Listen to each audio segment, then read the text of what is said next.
It is a Monday.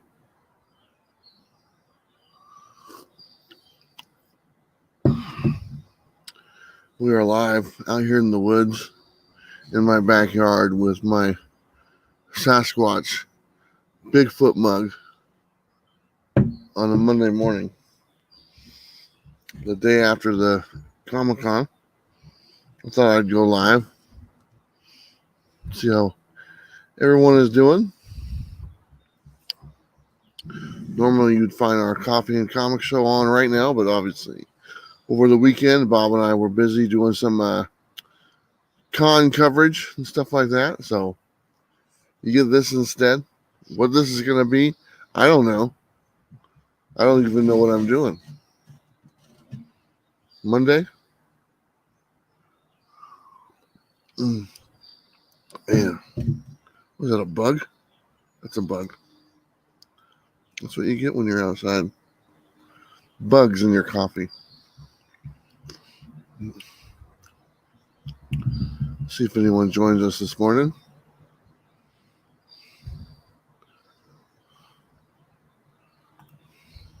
Happy belated Father's Day. Thank you so much. What's this? Epidoxa car sales nerd. There you go. Very cool. Yeah, happy belated Father's Day to everybody. Happy Father's Day to my father. I on the way home, I pulled over to a rest stop and called my father and I told him happy Father's Day.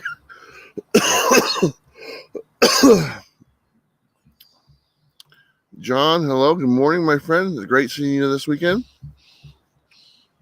Actually, John made an appearance on the channel, kind of stuck in there. Eric, good morning. How are you? Appreciate you stopping in. Fellow Pacific Northwesterners getting up early. Larry, hello from Germany. Awesome. How is it in Germany today? Or it's probably this evening over there, right? Afternoon? You're quite a few hours ahead, I take it. Behind? Ahead? Something like that.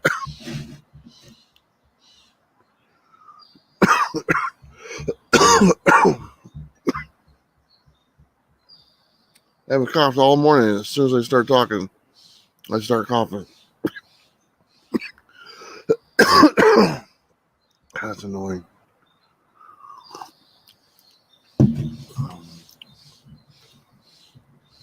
Ascension Comics.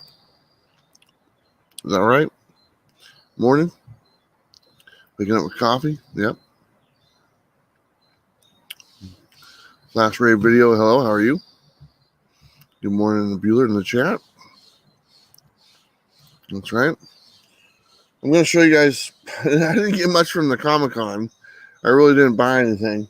But I do have a couple things that are kind of cool. I was going to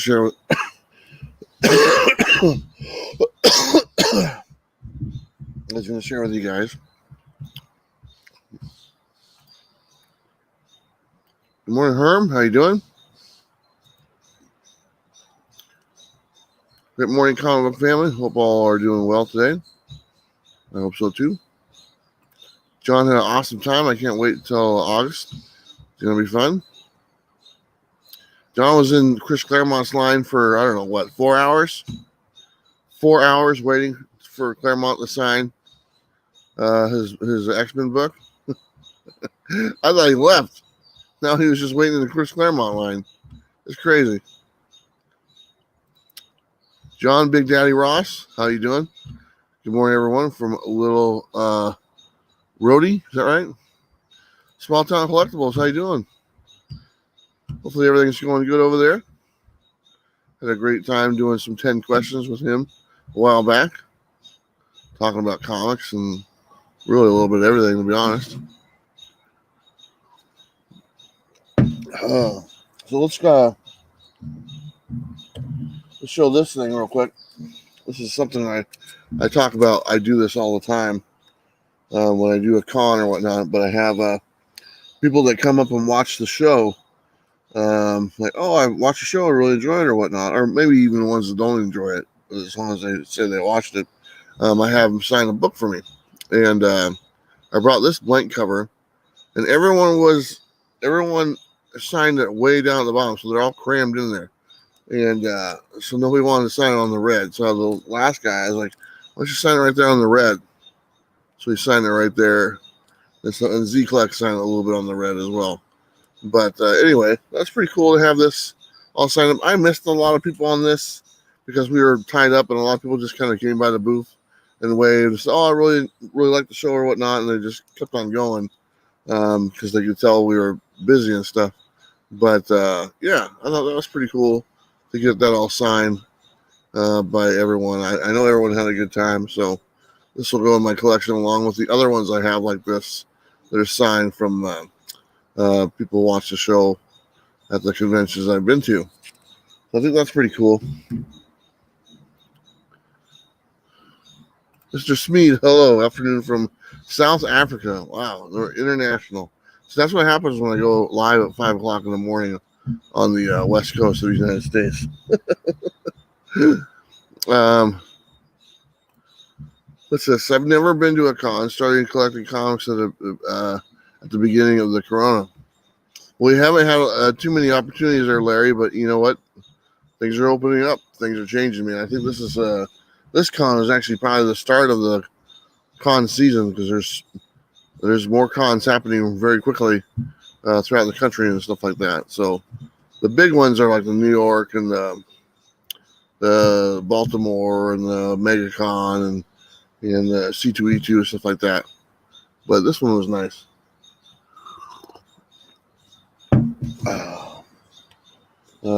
Let's see. This is just the pamphlet that was at the thing. The gentleman who wrote this book came by the booth again. He was out there last night. This is his trade. So he gave this to me. Kinetic, this has all 8 issues. I remember featuring this book when it first came out a couple years ago and showing it with everybody. And he signed it on there. Let's see if I can get that on there right there. Signed it to Bueller and a bunch of stuff. Thanks for everything. Awesome, man. The guy's been really hard at work on this for years. And every con I've gone to in the Pacific Northwest, and he goes to all the cons. And I've always run into him. And every time I run into him, his booth is a little bit bigger because he's got more issues to kind of promote and stuff like that. So really cool seeing him again because I haven't seen him for a couple of years now because of the COVID stuff. Another thing I got right here. Oh, I guess I got this. This is Radiant Black. This was given me by the regional manager at TFA. He gave me a copy of this book, and then I had Kyle Higgins sign it for me. I thought that was pretty cool. Kyle was a pretty cool guy. He only walked off the set once because I told him I stopped reading his book after the first issue. Hey man, I'm just being honest. But now I'm back reading it because of the weird turn it took was really interesting. So I'm back on the book after I lost interest after number 1. So anyway, he's got a fan back, and now he signed it for me. So thank you there, Kyle. Didn't mean to make you walk off the show, but you know what are you gonna do? Julie, hello. How are you this morning? Appreciate you stopping in here. This is my favorite, or one of my favorite things. This is actually something I really wanted to get. This is they only had like 15 of them. They should have brought more, but this is the Dreadstar Returns. This is the new book by Jim Starlin and Jamie Jameson, and I really wanted a copy of this. I was talking to Jamie. I go, "How many guys got?" She's like, "We only brought like 15 or something like that." I go, "Really?" Those aren't going to last. She's like, "I know, we meant to bring more, but we just didn't." So I ran over there and bought this from them first thing on Friday. And then they both signed it for me. And then Jim was really nice. And he's like, "I want to draw something for you."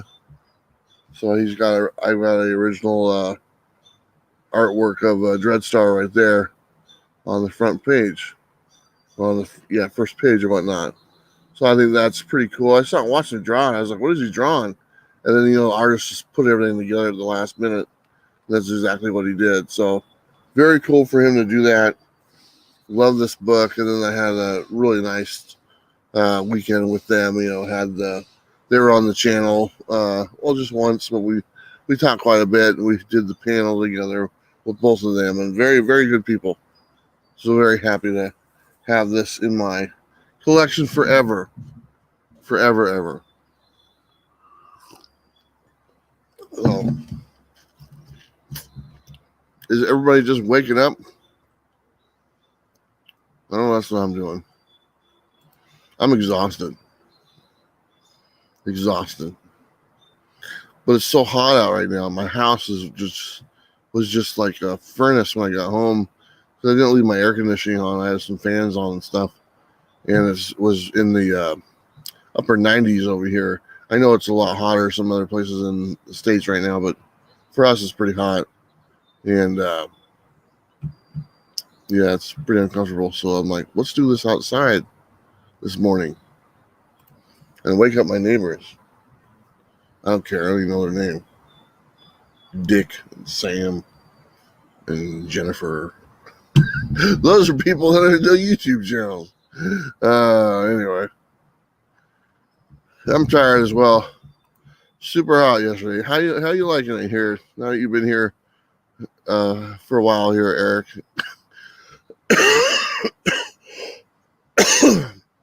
Eric's a transplant from California. James, good morning. Nice to have you here.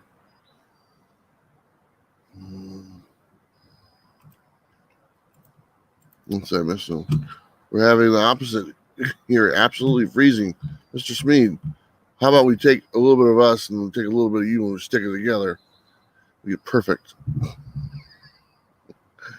Dirt Rich said, I thought I was scheduled to work, but turns out I'm off, so I'm here. Awesome. Not awesome if you got up, you got all ready, went to work, like, wasted all that time because I just slept in. I've done that. Eric loves Portland. That's awesome, man. Portland loves you right back. And then some. Especially relax, he said. Hope you had a great con. It looked fun. You gave that one artist a hard time about similar. That wasn't the artist. That was Jerry Conway. He was the writer of all those, and that was his character Tarantula, and he was the writer and stuff. But I knew it was actually all three different artists that did those covers. Three different people did them, but he wrote all three of those books. And I was just curious if he ever noticed that they were all pretty much the same cover. Jerry's awesome. I love that guy. He was the one guy I really wanted to talk to again. So it was awesome just to cover his panel and do that stuff. And then, because we talked all throughout the weekend and stuff like that, and having him on there. And as soon as he got to the con, I went up to him. I said, "Hey, Jerry," I go, I don't know if you remember me, but I did the interview with you a couple years ago at Rose City. So, yeah, I remember and stuff. And I go, I'm really looking forward to talking to you this weekend, and I really want to get your thoughts on the Punisher logo and how that's being used right now, because I know you're very vocal about that. And also just your tweet last year about the comic book industry. I'd really like to talk to you about that. And he's like, "Oh, which one?" Because he tweets quite a bit. So, but just awesome dude. And then, he was editor-in-chief of Marvel for a while, not to mention all the things he created for Marvel and DC. And just, he wrote, I don't know, a lot of people don't know this, he wrote the first Conan the Barbarian movie or something, co-wrote that. That's another one of his credits. It's either the first one or the second. I think it's the first one that he co-wrote, the Arnold Schwarzenegger Conan the Barbarian movie, which is pretty cool. It's very cool. I asked him that too. Here's some facts about him. Jerry Conway wrote the Conan movie. Jerry Conway, he's a gamer. He loves World of Warcraft. Games all the time. And the third thing, really likes coffee. Loves coffee. Love that guy. Yep. Father's Day last night, partying. so early from Longview. How was traffic home? It was okay. There was a couple wrecks, and I was like, "There's always wrecks on that road."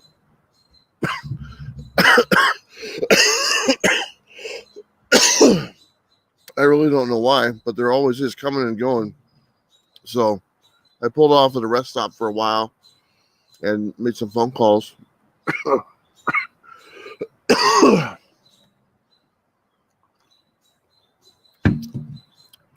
Call my kids and stuff.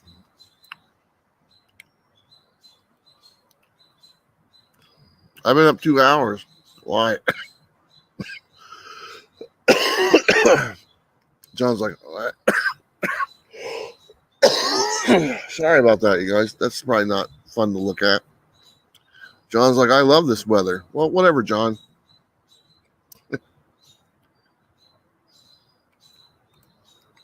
I'm looking forward to some smaller shows. How was attendance at the con? Saturday was really busy. Saturday was by far the busiest day. Friday was, I thought it was pretty good. But the show hours on Friday was like 3 to 7 or 3 to 8. So it's a different time. So like at 3 o'clock, there was nobody there. But by 8 o'clock at night, it was actually quite a few people there and stuff. So I thought it was pretty good. Yesterday, it was busy in the morning. And then by, I don't know, 2 o'clock, it was died way down and stuff like that. You know, you could get probably any creator and stuff like that. But there was another building, and the other building had the other building had a bunch of other stuff that was over there, like Lego stuff and like Star Wars display and toys. And then they also had the celebrities in that building as well, like the Katie Sackhoff and the Luke Cage guy and stuff. And that place was always rocking. There was a lot of people there. Every time I walked over just to kind of look at that building, it was packed. So in comparison, I think if you add the two, I think they had a pretty good attendance going on. So I know people made a lot of money because people were looking to buy stuff, you know. So I heard the vendors did really well. So that's important.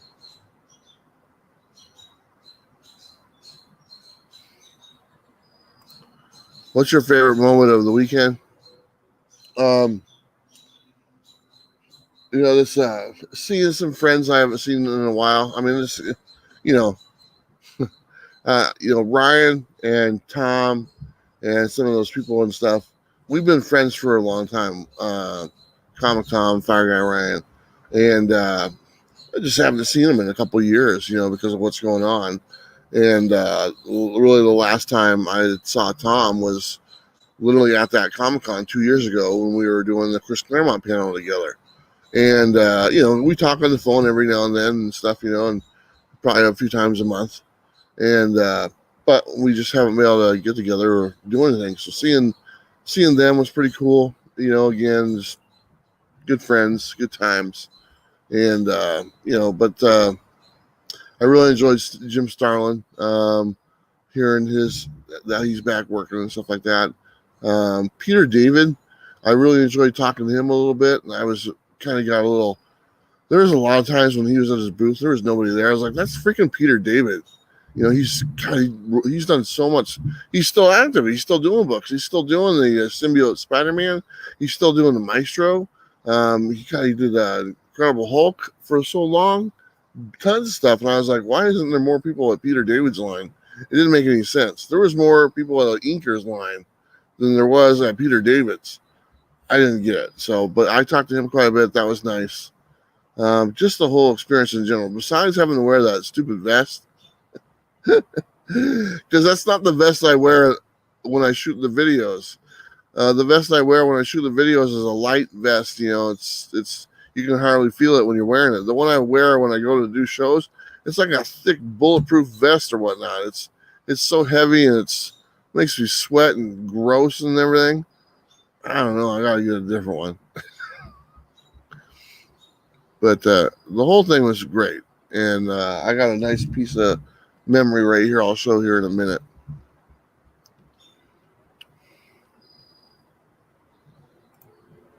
Self-aware and fun. Yeah, he's a great guy. Chip, hello, how are you? I watched live when Jim Starlin stopped by the booth. He seems like a nice guy. Yeah, he's a cool cat, man. I mean, you can tell he was having a good time, and that's the second time I've met him. And the nice thing when they all got there, I went up and introduced myself or reintroduced myself to everyone. I'm like, hey, Jim, how you doing? I just want to let you know I'll be doing your panel, hosting it for you this weekend. Is there anything you really want to talk about or cover? And he's like, yeah, we'd like to talk about this book. I go, great. I'll make sure we cover that, and we'll just go from there, and then we'll have questions. And so they really appreciate that, And then I did the same thing with Jerry Conway and Al Milgram and Peter David. I said, hey, is there anything you gentlemen would like me to go over at the beginning of the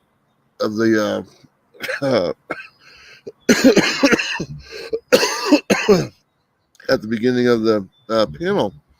They had a couple things. I said, okay, we'll make sure we hit on that. Talked to Chris Claremont, talked to Dan Jurgens, asked the same thing. Made sure Bob was was aware because Dan wanted to talk about his new Booster Gold project. So, it's just communication goes a long way. Cherokee Metal, what's going on? Yeah, he does have an interesting sense of humor. Interesting guy. It was his sense of humor came out even more so on the panel when we were doing that. So I was born the day Conan the Barbarian was released in the theaters May 14th, 84. By the way, I'm a Travis. Oh, there you go. Travises are awesome. Is that a possum on it? Maybe. There's tons of possums out here. Just got off work. Glad to hear your con experience. It went fantastic. I'd like to go back and watch some of the videos and stuff because I'm in the moment, and we're trying to get people to come on over and stuff like that. And I've got my notes written down. I'm kind of looking and stuff and just making sure I got the right names with the right people and everything. You just kind of keep on going. And like I said, I got notes on everybody as far as what they're working on and what they're doing because I want to at least, act like I know. For the most part, I do know what they're doing, but it's always good to have notes during times like that. So,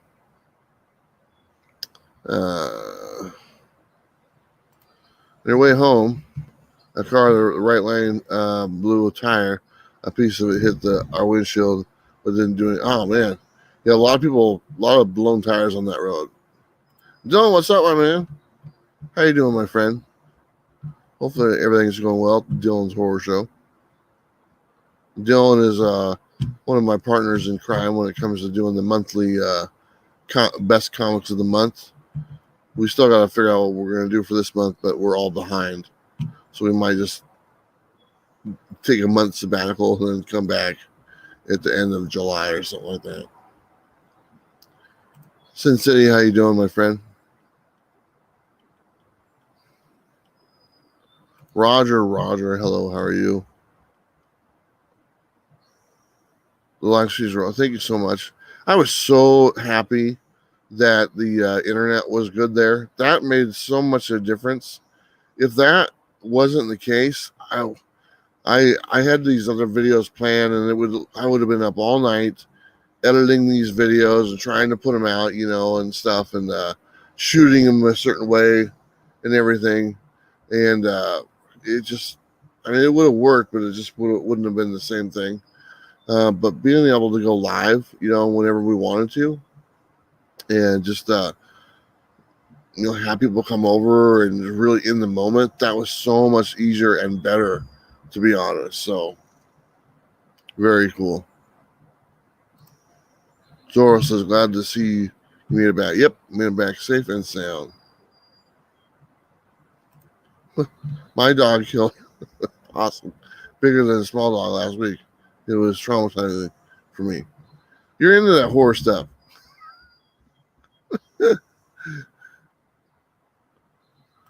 James, hello. I said, oh, well, yeah, it's 5:25, and you can see the sun coming up. early in the morning.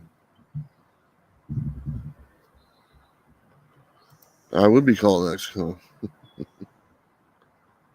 Bugger Log says, "What sports teams do you root for? Did you go for?" You know what? I really don't. I mean, we only have one professional sports team in the Oregon, and that's the Blazers. I am a Blazer fan, but they tend to not do very well when it comes to playoff situations. That's kind of been the case ever since 1977. So I just like a good game. You know, as long as it's a good, entertaining game, I really don't care who wins or loses. That goes for pretty much any sport, football, basketball. Good game is a good game. That's what you remember.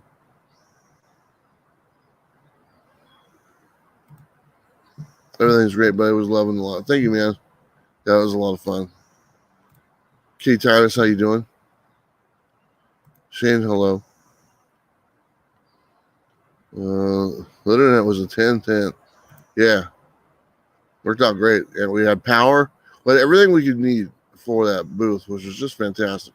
And thank you to the Washington State SummerCon for providing all that stuff for us. That was like $1,000 booth. That's what it would have cost if you were renting it or whatnot. So thank you, Steve, in the Washington State SummerCon. Warren Bueller in the chat. What's up, John? There's nice trees, bro. The con seemed fun. The con was fun, and those aren't even my trees. On the other side of that fence is the railroad property. There's a railroad right down the hill from where I'm at. They own that. So all their trees do are just fall on my property. It makes a mess. Takes out my fence. Keith Titus, Bueller, and then he's got the because he's like in China or something. Copy 801, how are you? Welcome to St. Petersburg. There you go. I brought a light out here just in case it was too dark. You know, that lasted like 1 minute. I was like, oh, we're going to be good. The Thorns and the Timbers are great. There you go. If you're into soccer, we have pretty good soccer teams in the Pacific Northwest. I've never been into soccer. I tried playing it in school when I was young. I got my ass kicked. I tried.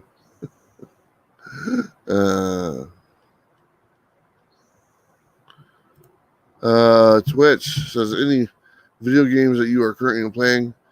I was playing Destiny quite a bit, but I'm taking this season off because they have a season whatnot. You know, this is like 14 or whatnot. I haven't even played it. I don't know what it is. Sometimes they just don't interest me. I'll just wait till the next one, and this was one of those. But Destiny is the game I play the most. Besides that, I play Ticket to Ride, which is a different type of video game. It's a board game, but they translate it to a video game, and it's actually kind of fun. So Ticket to Ride, that's what I'm playing right there. It takes like 5 minutes to play a game. You build train tracks.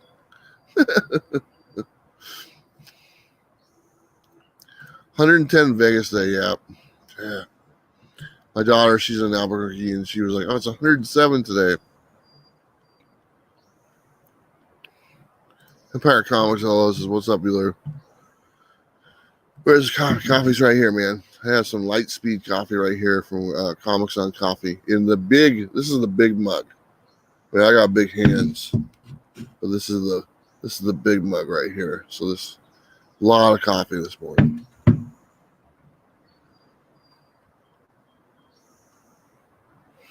Jolie, hello, how are you? John Thomas is just saying hello to everybody, man. That guy's got you covered. Lightspeed. I just said that.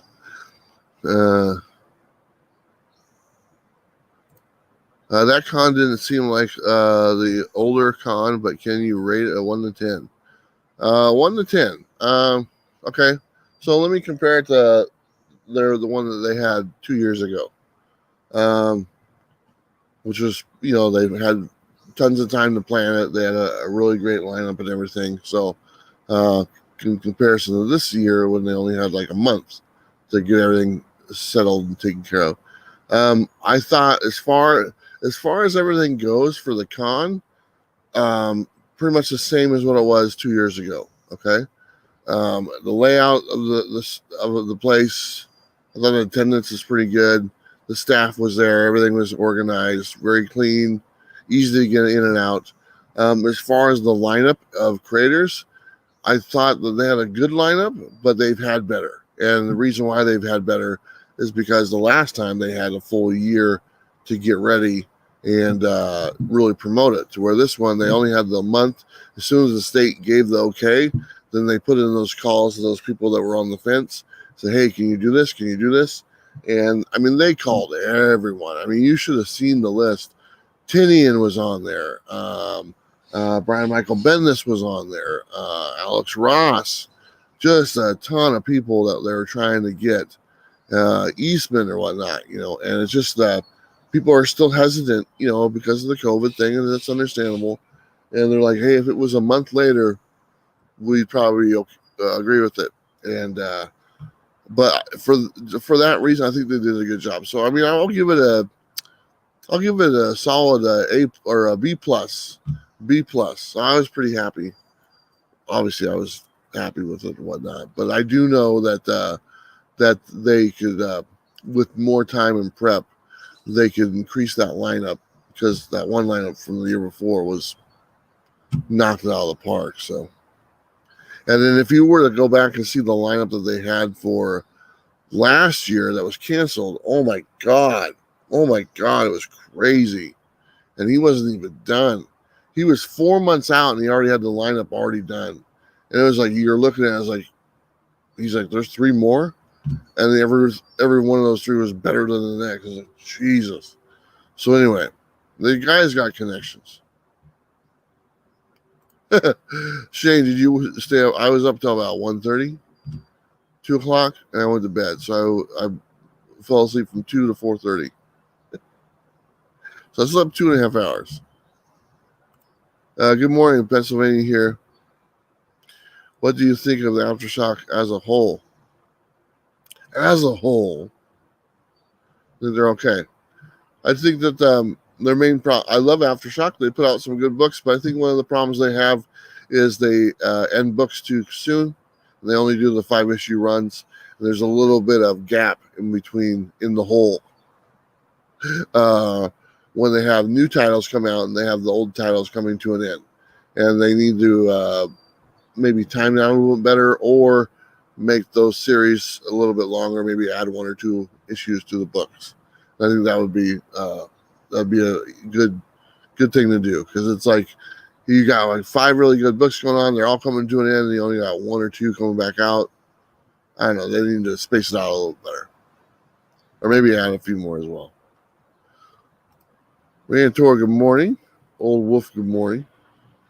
Ed, hello. How are you? Am I a Titan man? For Destiny, is that what it's referring to? I do have a Titan. I do enjoy it, but the Hunter is the one I use. You actually have the board game? Yeah, I don't have the board game. I played it many times. My sister, she's had. That's what I was introduced to it, actually. 116 yesterday in Las Vegas. It's crazy. What were my pickups at the con? This is the only thing I bought. I showed this a little earlier. Dreadstar Returns, and this one is a Jim Starlin's new book, and he drew a picture for me. He was like, let me do that for you. I was like, sure.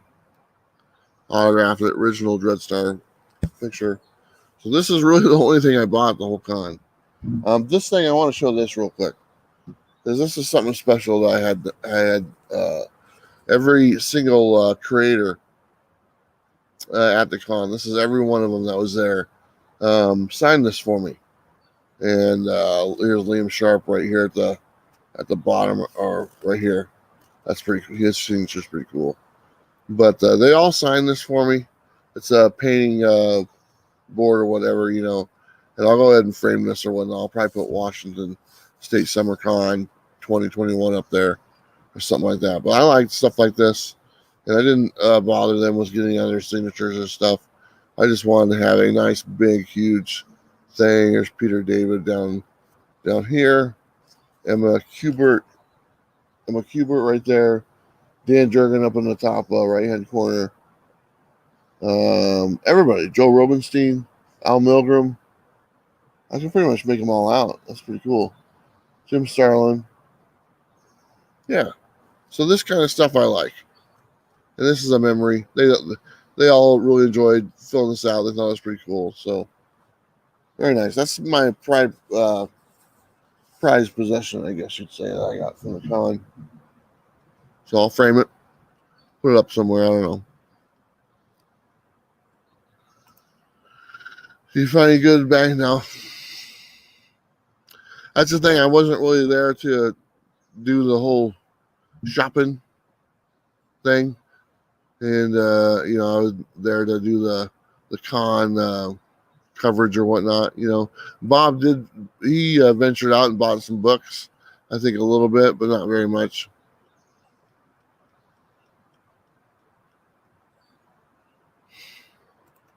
I shake anyone his nasty hands. I shook a lot of hands, and that was the thing. There wasn't not a mask requirement at this event. I mean, this is kind of nice.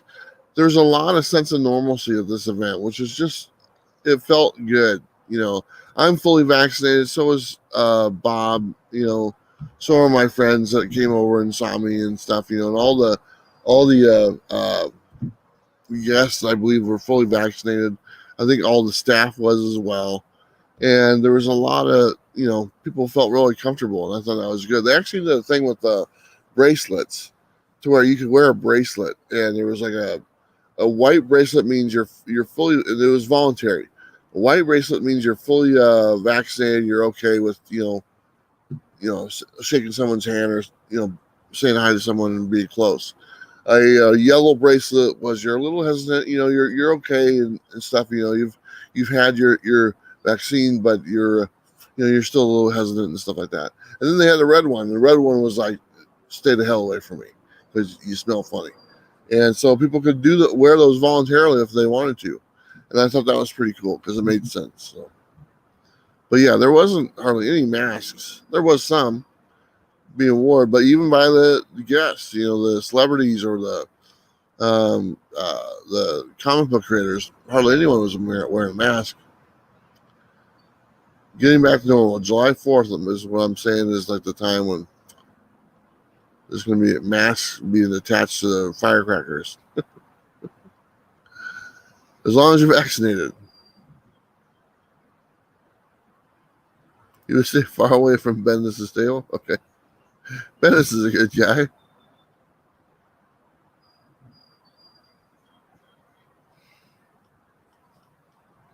Let's see. I'm just scrolling down here. See if I can't get caught up a little bit.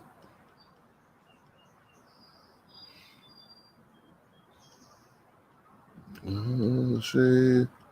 All right. Let's see here. I have to get to work. Have a great day, everyone. All right, man. Take care, old wolf. Appreciate you stopping in here. The Comic Drill. Hello. I love Jim Starlin's work, but I was disappointed to see that he used his new book to trash Trump. He's always been a political guy. I mean, that's kind of his thing. And honestly, a lot of the creators, especially from that generation, they voice their opinion and stuff like that. It's not like he's not doing a ton of work, as far as like on a regular basis and stuff. And, these guys, a lot of these guys were in the 60s and 70s, and they were activists and stuff like that. And so they still have a little bit of that in them. And, it is what it is. I look at things like, I'm not a Trump supporter. I'm not going to sit there and say horrible, mean things or whatnot. That's not my thing. But like my best friend, we've been best friends forever. He's totally a Trump supporter. I'm like, you know what? More power to you. If that's your thing, you have every right to feel that way. So I don't fault him. He doesn't fault me. So that's the way I look at it. Everyone's entitled to have their own beliefs, but I think it shows that if you can, I think you're a bigger person if you can go ahead and be okay with someone's beliefs, even though they're not yours. And if you can do that, it makes the world a better place, right? Anyway, we don't want to talk about that stuff. We want to talk about comic books.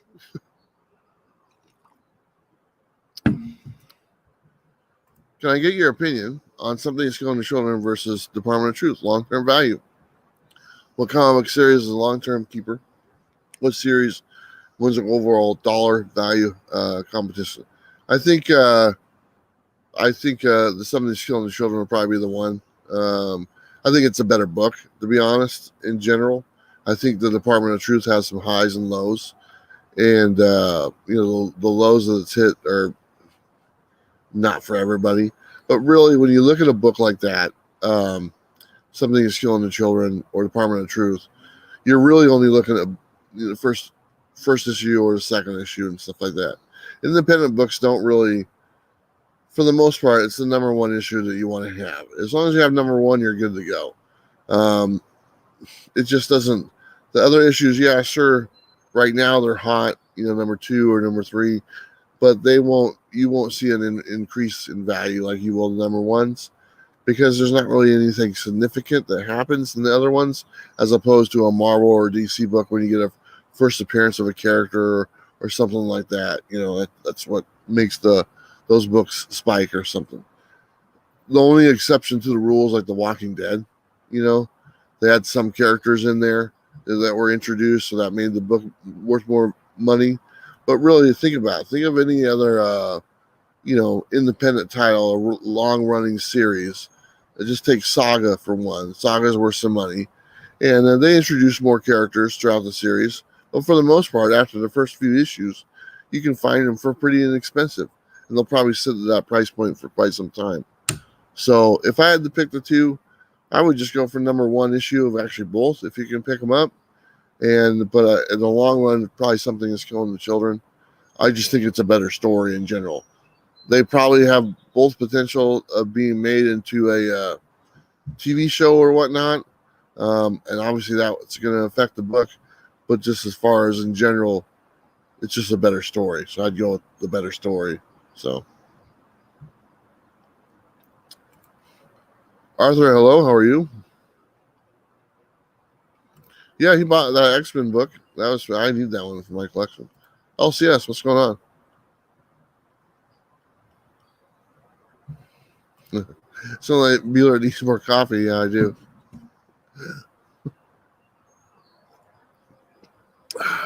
Just baby sips right now.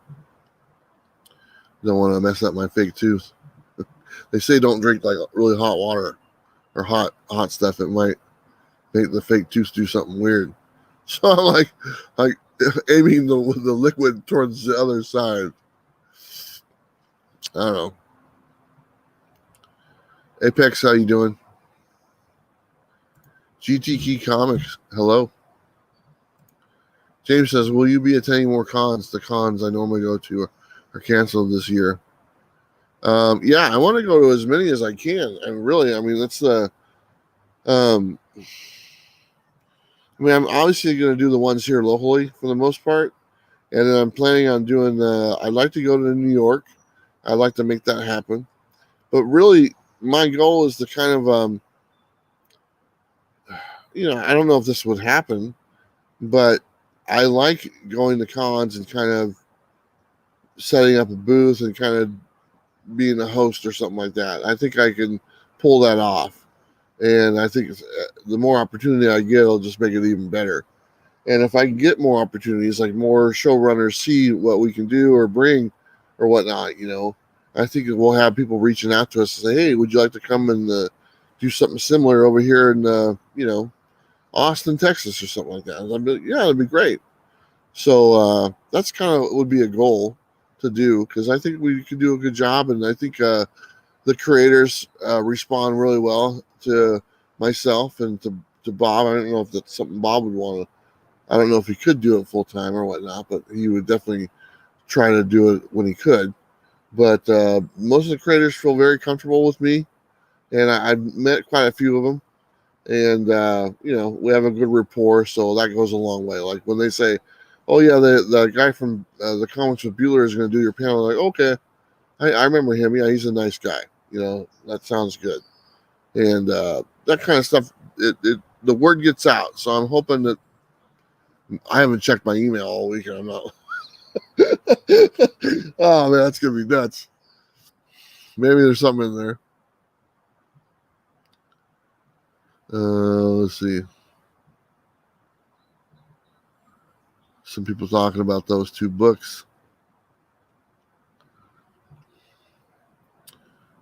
James Caan was awesome, man. It was exhaustingly awesome.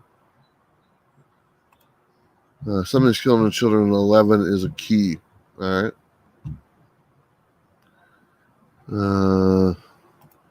I recently sold Somebody's killing the children #1 for 7. Bob sold his for like $1,200. It was a graded copy. I'm going to sell mine, but mine's autographed.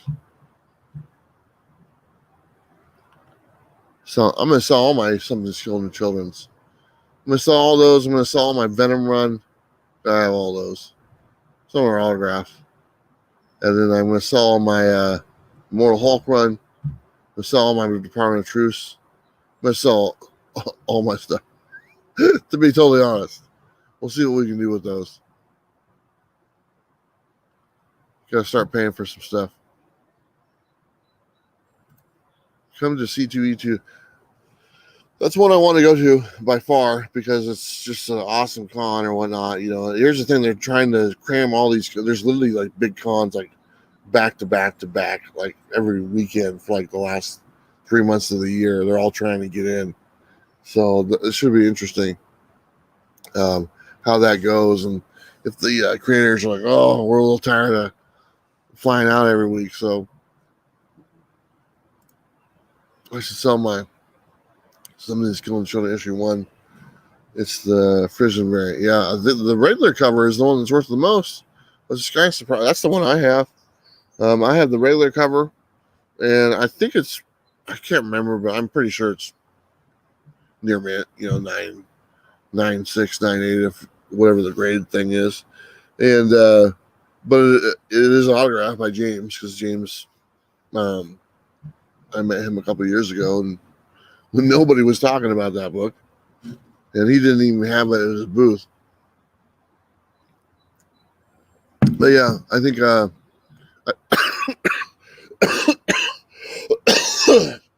think I'm definitely going to part ways with that and the rest of the series as well. Thank you so much. Love your con coverage, brother. Gideon0297, thank you. Joe, how you doing, Joe? Good morning. John is active in the chat. I like that. He's like, oh, hello. Have you ever heard of Death? Yes. Somebody had mentioned that, and all of a sudden they started popping up on my Facebook feed. Facebook was listening. That's what it's from here in New York. Yep. It's funny how that happens, right? You say something out loud, boom. Your birthday's coming up, man. Oh, it's awesome. My birthday's coming up too.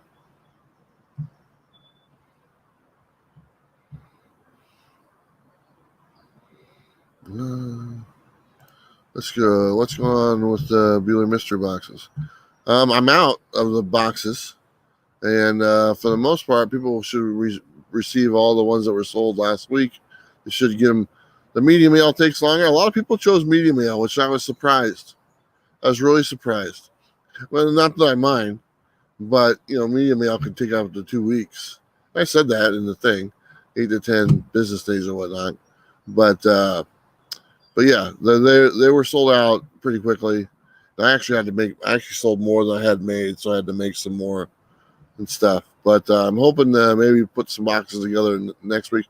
I'm really behind right now, to be totally honest with you, Marcus, and just because everything this weekend and my house is just a wreck because I had to tear everything down to kind of move my living room to the con. But if you order the mystery box, you should probably get, if you ordered the mystery box and you did priority, you probably already got them, or you'll get them today. If you order the media mail, more likely end of the week, because it does take up to 2 weeks to show up. So save that $3. I do the same thing, to be honest.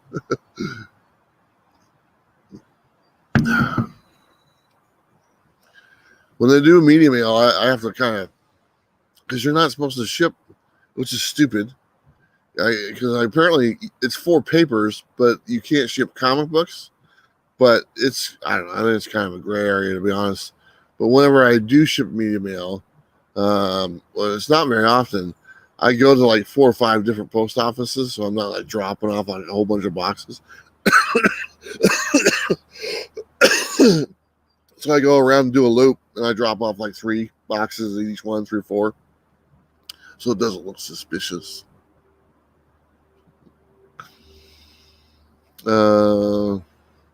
Happy early birthday, Constipated. Sounds kind of funny, right, Apex? But you're right. Rumor has it, if you tap the thumbs up icon, your day will be better. Sure, I've heard of something like that. I appreciate that, Roger. You don't have any more birthdays. 42s and that. Yeah. I'll be 46 this year, man. I feel it. That's the one thing me and Bob were like, man, we gotta lose some weight. Man, we were looking pretty plump on that camera. And mainly it's the COVID really had an effect on it, and it was also my son moving out back in October. That made it worse, because normally when it was my son, we'd make dinner, we'd share it, and whatnot, like a pizza or something. Now, when he's not here, guess what happens to the pizza? I eat the whole damn thing. So, James, how you doing? We're a comic fam. How's everyone? How's everything? Everything's good. Flash Ray video. I'm juiced to get my Bueller box whenever it shows. It's my first one. Awesome. Very cool. I appreciate that. Yeah, I hope you guys like the boxes. There are some nice. They're only $15, so you're not gonna send your kids to the Subway with it. But there was some. I tried to pack the boxes pretty good. The only thing I was kind of upset about, and I'll be honest, there's a shortage of supplies, and I just can't get them. And I don't have I dropped the sponsor. Comic Pro line. They're no longer a sponsor of the show. We just had, somebody asked me about that. I don't mind talking about it. You know what? They weren't providing anything to us or you guys, and it kind of pissed me off after a while. And I will say this: Tony, the rep for Comic Pro line, who is out of Florida, awesome guy.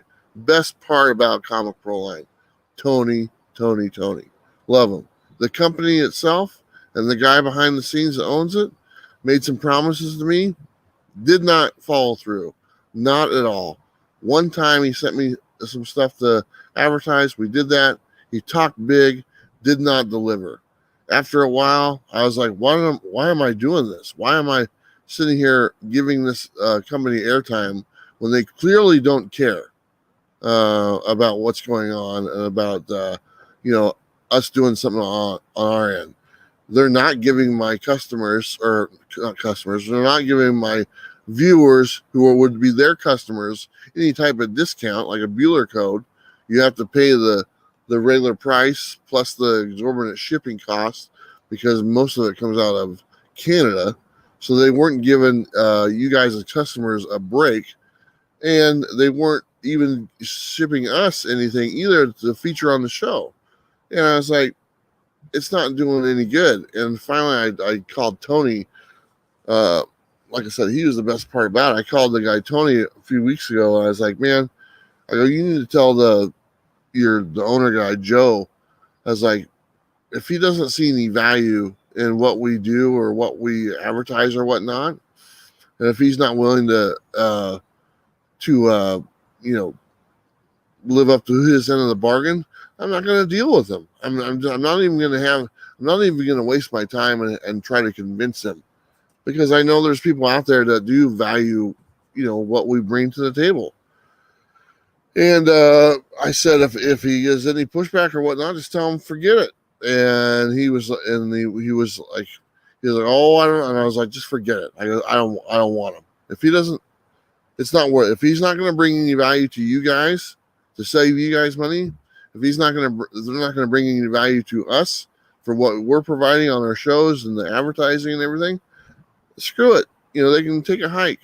And especially after they promised some stuff and they never follow through. And I did that for like a year, talking about their product and everything. They just had an order for like 40,000 bags and boards from one of our viewers, and one of our viewers never even heard of them, but they ordered 40,000 bags and boards. They didn't get a discount on it or nothing like that. I didn't see nothing from them, not even a thank you or whatever. We do the coffee, the comics on coffee. We advertise them, we put them on the show and talked about them, and I enjoy their stuff. And like within 1 week, they doubled their sales. Or their sales went up 100%. From the first week we started advertising it. And it was like, that's awesome. That's what I like to hear. Plus, they were able to give you guys a deal on the coffee by saving some money or whatnot. And I don't ask nothing from them. I just said, hey, if you want to send me some extra coffee, feel free to do so. And they sent me some more coffee.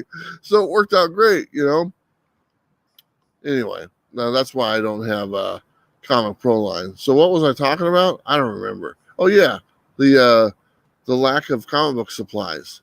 Because I wanted to rebag and board brand new bags of board. Not that my bags of boards were old, because they're not. They're nice.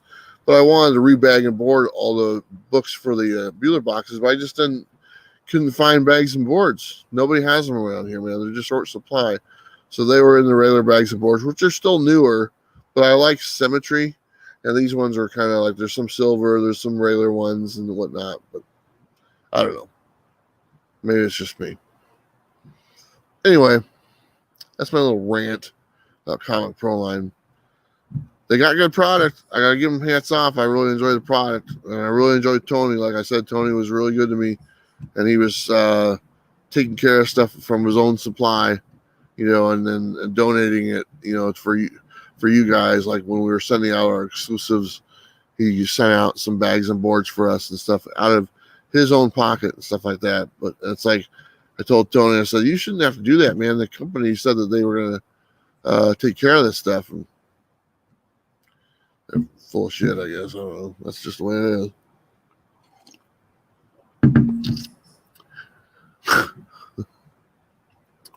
Anyway, there, John Thomas.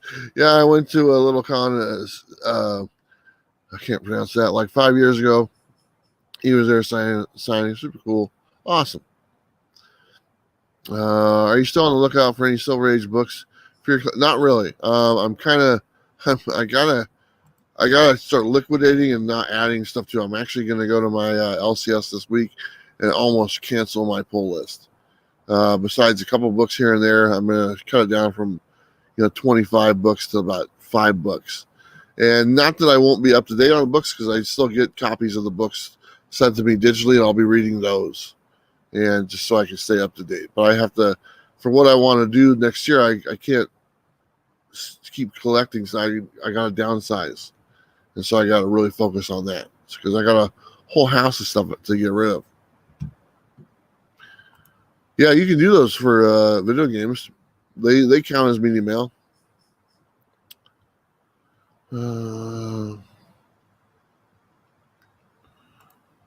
What titles will be in your 2 short boxes, keepers?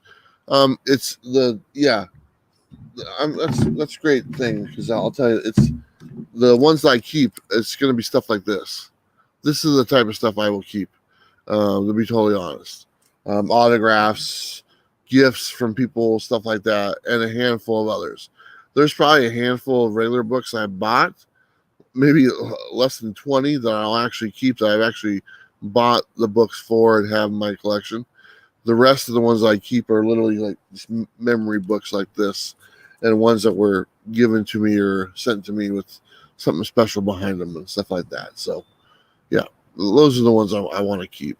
The rest, they will have a good time at a new home.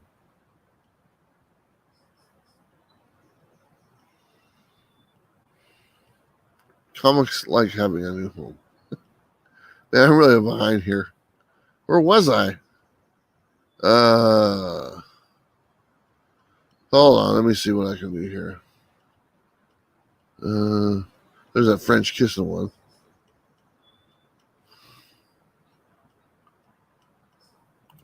Okay, let's put that up there. Wesley, hello. Bueller, your con coverage with Bob was awesome all weekend. Tough time with the family this weekend with some bereavement anniversaries. So it felt like I had great company chilling with you guys. Awesome, Wesley. I'm glad we were able to kind of, shed a little bit of fun your way or whatnot, if you're going through some things or whatnot, because we did have a lot of fun, and I'm glad that you enjoyed watching it and stuff.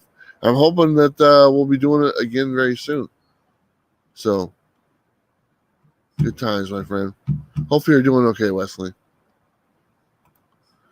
I asked for a Bueller box on the chat last week, but forgot to email you.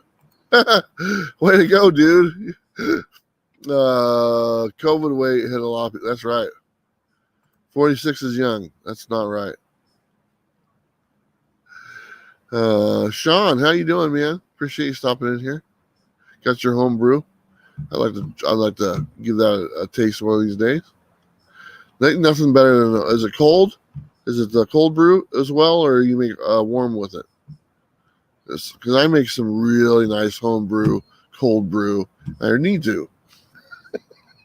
That was not planned. Anyway, that's kind of funny. Ronnie, how you doing? COVID got you. Yeah, man, you're right there. You look like you're gonna go for a jog. I look like I'm gonna go for a ride to Burger King. Oh yeah, I'm tired. I'm exhausted. I got 2 hours of sleep, but I wanted to jump on here just to sit out in the fresh air, to be honest. James says, yeah, I heard that there's a shortage of comic supplies back. Yeah, it's been going on for almost since the very start of COVID. Right before the start of COVID, because they shut down all that stuff comes from China, just so you guys know. Almost anything plastic, that's all imported from China. And BCW, it's all the same place. They say their products are better. They're all made in exactly the same warehouse. They just buy the rolls, and then they get them cut. It's the same damn thing. I've talked to all of them. I know this for a fact. And they're all coming from one warehouse in China. And, that's why that's why they're all missing them. No, it's not like just one company's having a shortage. No, they're all having a shortage.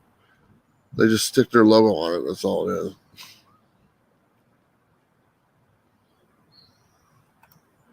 That's too bad about Proline, but I'm glad you stood up for what you believe in. Yeah, it was on my mind for a while, and it was just like I gave him a chance. That was the thing. I was like, if you want to still be a part of this, here's what we expect. It's very similar to what you offered, and they didn't want it. So I was like, well, I'm not going to sit here and argue with you.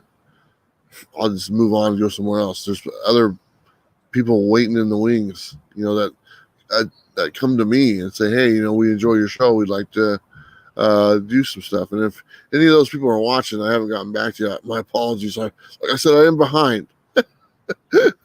So, anyway, Flashman says, yeah, I looked into ordering from them in the past, and the prices were pretty hefty. Shipping was crazy for the stuff. I think it was almost $100 per bag. Yeah, that's the thing that they had a problem. They were coming out of Canada, and they couldn't. I kept on telling them, you guys got to set something up in the U.S. And they're, oh yeah, we're going to. There's a bunch of crap. So, but that was another place to where I remember when I first started advertising Comic Proline, and I asked them. I said, "Here's the thing, man. I go, do you guys have product? Oh yeah, we got product. I go, you sure? They're like, yeah. I go, okay. I go, as long as you have product, and as long as I have a place to send the people, that where they want to get your supplies, because I liked them. I thought their bags and boards were awesome. And if anyone's had the Comic Pro line bags and boards, you guys are there's a difference, because theirs is a little different. I just got done saying they're all the same, but they use like a different material almost, so almost like a Mylar, but not quite a Mylar. And anyway, we advertised them, and then I sold out like that weekend, and they were like, "Oh, we have to told people we can't." I'm like, that's the first thing I asked you guys, if you guys had product for the people, because what do you think they're going to do? Not call? Everyone needs bags and boards. It's not like it's just like a throw-in or whatnot. Who doesn't need supplies? It goes hand in hand. And they sold out, and they're like, because we had orders from all over the place. Yeah, all right, next time. Hi, Leia, how you doing? Appreciate you stopping in here, my friend. I got to meet that guy in person last year. It was awesome. Looking forward to hanging out with the Florida guys again sometime.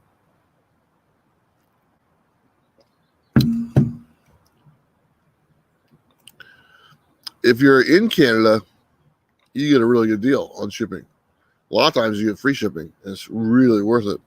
If you're in Canada and you're buying supplies from them, you're getting a really good deal. A really good deal.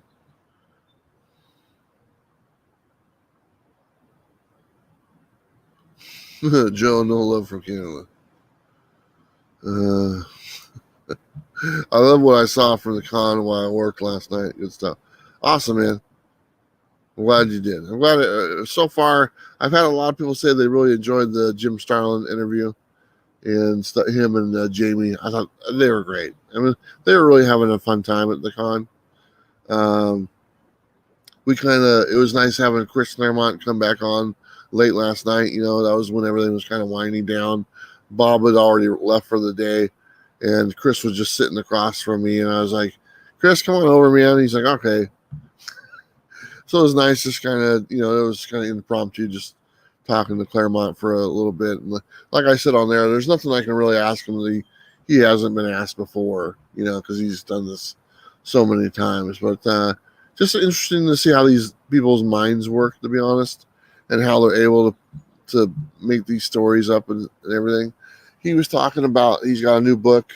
He's very tight-lipped about it. He was the same way a couple of years ago when he's working on a project and stuff, but he's very tight-lipped. But he's got a brand new book series coming out. It's 5 issues fairly soon. You'll get an announcement on it and stuff like that.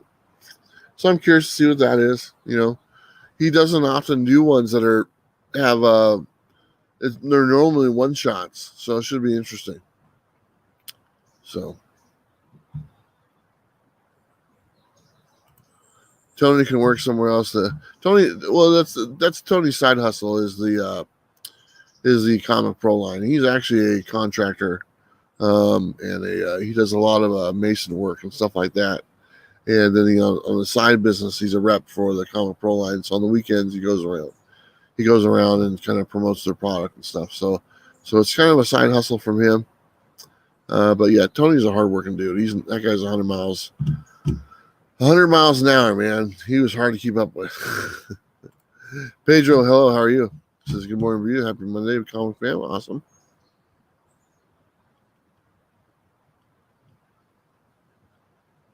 Feels good sitting out here, man. Just relaxing.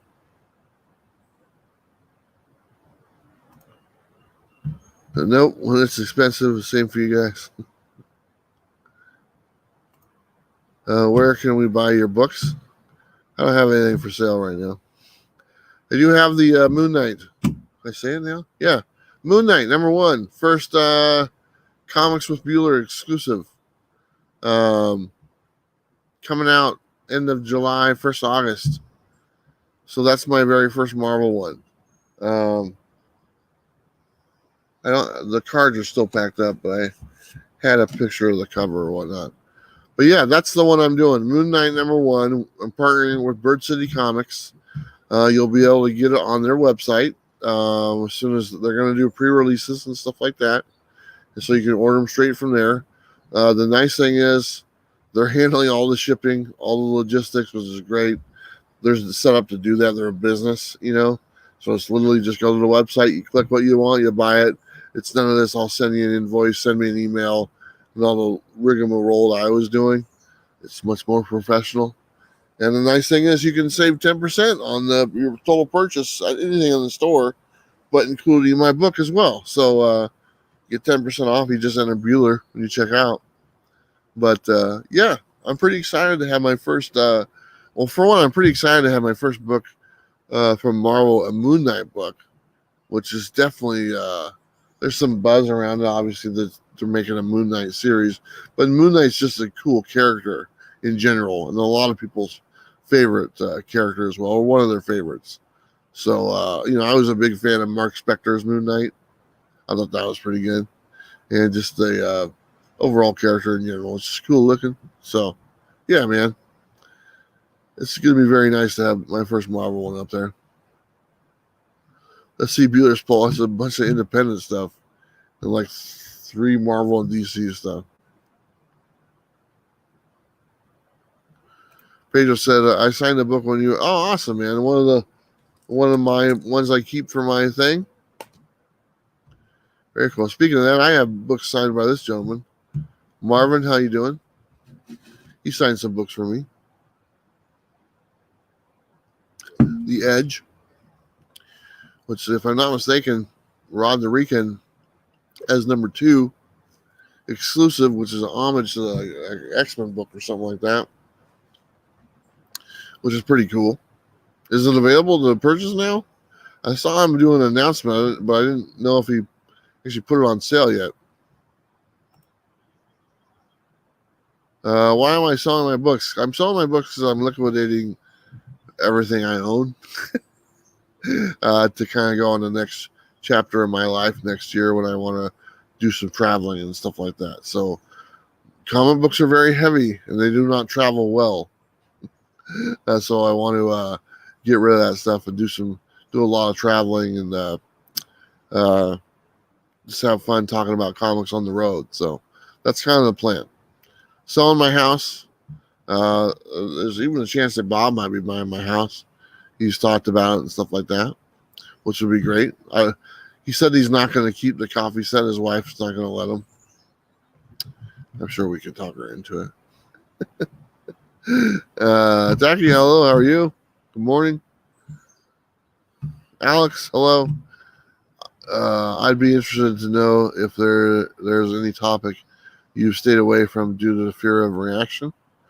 No, not really. I'm pretty much an open book. I don't mind. Here's the thing about the topics. When we asked about topics, we're asking you guys what your thoughts are. So it's not like we're just like, oh, our topic today is, such and such, and we just go and say our opinions. The topics that we talk about, we ask the question to you guys, and then it's you guys are the ones that are responding. So we can respond to that. So if you guys are thinking about it, that's what we bring up. That's the beauty of the conversation is it's not our conversation. It's your conversation that you believe in, you have. When we ask, what are the most underrated books, we're asking you what they are, and then we comment on that. So that's why we can cover any time. We can talk about politics and comics, and we get what you say. Whether we agree or not, we talk about that, but it's based on the feedback we get. So, yeah, we don't shy away from anything. I mean, we talk about market manipulation, what you guys thought, your thoughts on mystery boxes, your thoughts on. Let's be honest. It is comic books. It's not. It's not exactly deep thought type of stuff that's changing the world and stuff. It's meant to be fun and an escape. So, anyway. Oh yeah, they pay a lot for books. Double the triple cover price. Like Australia for a regular issue. Man Bear Pig. Thank you, Man Bear Pig.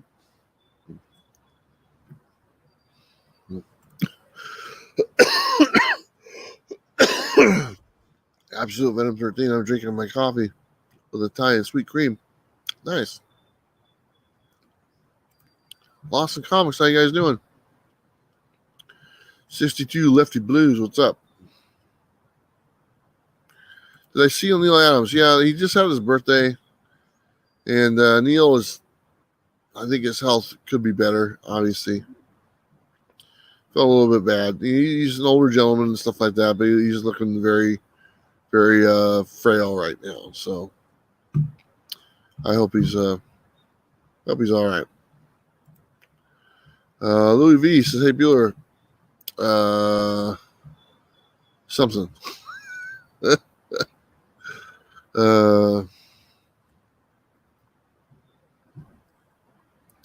Scroll down here. China Mylar. Handmade bags and boards. There you go. Marinese provide common bags and boards. Yeah. I got any autographs at the con? Yeah, I got them all, man. I showed this, William. I got every single one of them, dude. This is every creator that was at the con. Signed this canvas for me. So yeah, they were more than happy to sign my thing.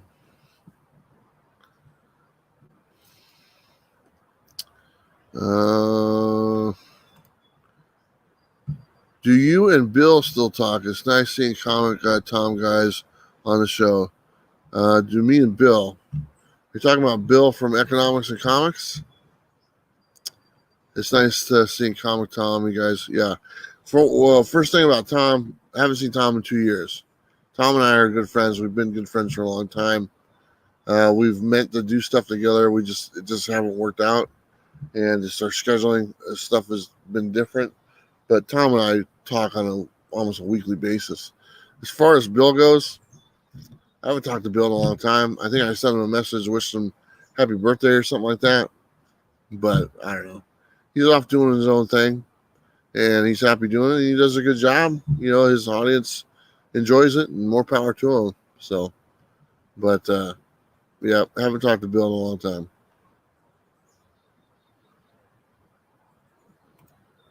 Yeah, when you had me one of the bags and boards, it feels, yeah, there's definitely a difference in the Pro Line bags and boards. And I liked them because they were like the regular price of the regular bags, but they were different. So,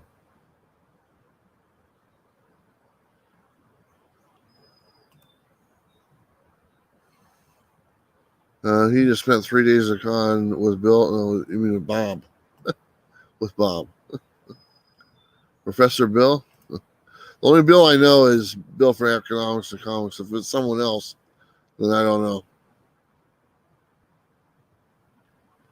You got the product? Yeah, I got the product. Open a Mylar. Yeah, there you go. This stuff is very temperamental.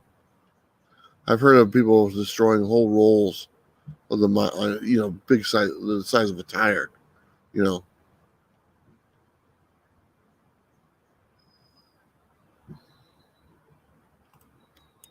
My LCS provides free bags of boards with every comic, even their warning of having a change that practice. Yeah, my shop doesn't do that. It's been a drier year, but it rains every now and then. It still rains. I don't know. I really don't. In Oregon, you don't really notice the rain or the sun, really. You just kind of like, oh, it's just another day. E. Gerber bags and boards is freaking expensive right now. Yeah, they are. I was looking on their website. Ronnie Boy says, good evening, everyone. Thought Comic Pro Line guys are professional, too sad. Like I said, Tony is great. And I really enjoy Tony. And I wanted to express that to him quite a bit because he's the one who hooked me up with the Florida thing, going to the con, and took care of a lot of the drove me around and showing me the cities and stuff like that. So Tony's awesome. It's just like it just didn't go any further than that, you know. And I was like, I wanted to stand up for Tony. He shouldn't have to do that. And he's like, you know, the company said this, the company didn't follow through. Tony, you shouldn't have to go out of your own pocket. I'm not okay with that. Bronze Age, how you doing? Happy Monday, Bueller. Hope you enjoyed the con. I did. I enjoyed it. It was awesome. JEP Rocks, good morning. Thank you, Dylan. Appreciate that, buddy. Yeah, I'm excited to have that Moon Knight #1.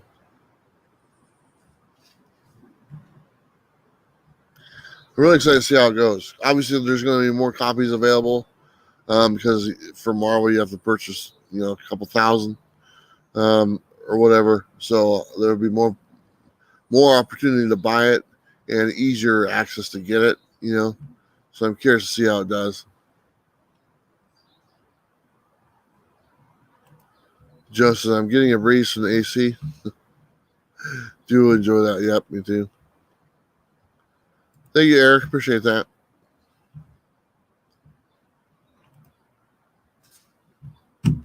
Printed a pair of plant something, yeah. Pair all close. How you doing? Rockmate 1911. Good morning. You haven't got a tracking number from Bird City? Okay. I'm not the department to talk to about a tracking number. I will tell you about Bird City. I've been very, very happy with the people there. It's a aunt and his wife, lovely people, and I wouldn't be doing business with them if I didn't think that they were stand-up people. So I'm very, very excited to be working with them in the future, in the present, and the future. So thank you, Apex. Appreciate that.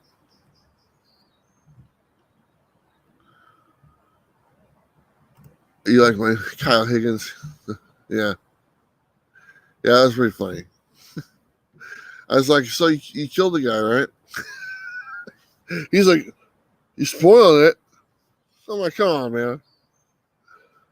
You're an issue out of that stuff. So, yeah, he's a nice guy.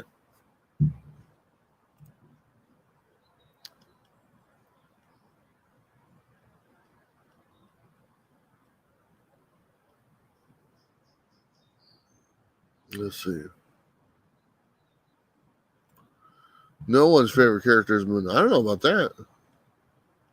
It's not my favorite character. My favorite is Punisher, but they're not exactly doing a dedicated Punisher book right now.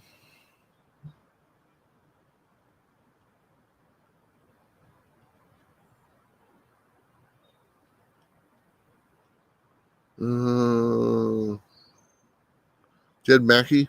I think that's right.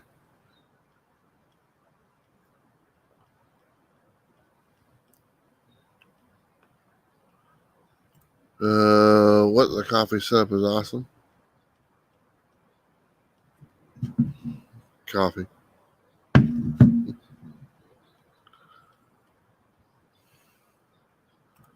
Oh, you got a bag of coffee off Comics on Coffee? Nice.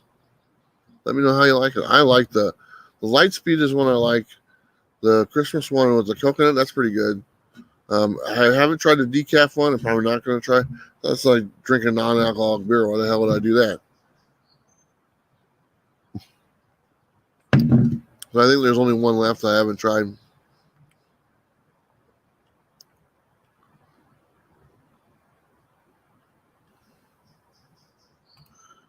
Oh, you've been in the Krusty Bucket? I've been in the Islands Comic Shop in LA. It was a cool little shop, but didn't get to run into him. They do a lot of auctions from that shop. They used to, at least. It's called the Krusty Bucket, if I'm not mistaken. Leo, hello. Says thoughts on buying key issues for cheap at your LCS when the owner isn't there. Issue was the first appearance of Nebula, mid-grade, buried in Avengers Sword Box. with a price tag of $5. It's got a price tag on it. Buy it. At least it had a price on it. Maybe if it didn't have a price on it or something like that, then yeah, maybe, but if it's priced and it's out there, it's not, it's up to the shop owners to keep track of their inventory and the price of their inventory. It's not up to us as consumers. That doesn't make it. You don't go to a grocery store and say, hey, this gallon of milk is actually selling for $5. Here's an extra $3. That's not the way it works. A business is a business, right? I don't know.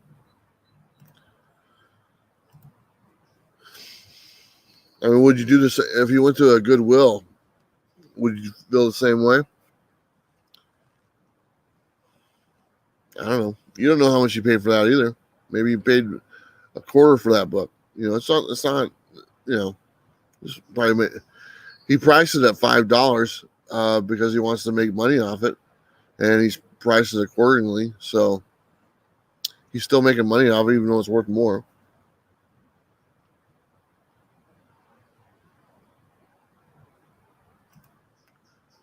Couldn't find info for the Hero Initiative. Take a look.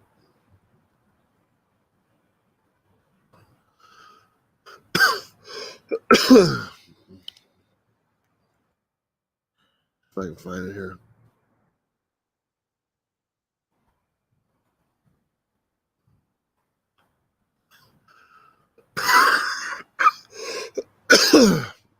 Let's see, I'm on their website right here.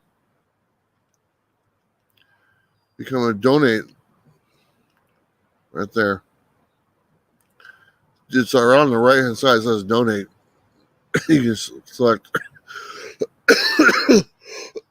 donate with PayPal, Visa, Master, whatever you want. I think you can put it in any amount. Yeah, you can put it in any amount.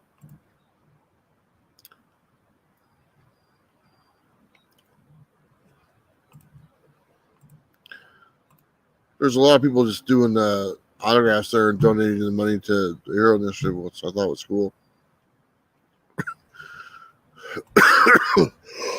I'm getting more discouraged with comics since they don't respect when the character passes away. That's nothing new, William. That's nothing new, man. That's been going on in comics. That was actually somebody joked about that. I think one of the creators was joking about that the other day. Nobody's ever dead in comics. Peter Cetera.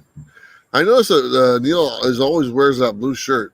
He must really enjoy that blue shirt, or he has a lot of them. Blackout Comics, how are you?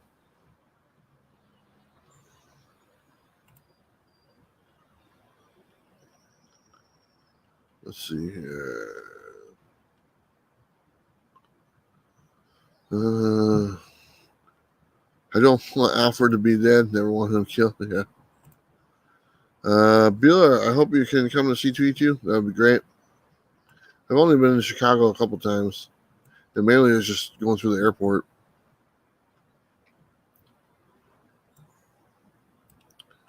Mike, hello. Have you guys done a show on sell books? Where and how? Yeah, we just did one recently on sell your books now or something like that, or best ways to sell your books. They're all tied into the coffee video, so it's there's a lot of episodes of those. There's 125 episodes, but I think we probably hit that within the last 25.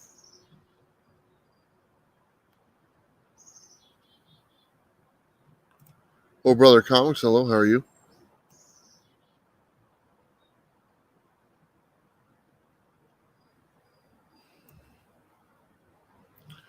I love the strength of Mylar, but hate that I can't seal the top. Yeah.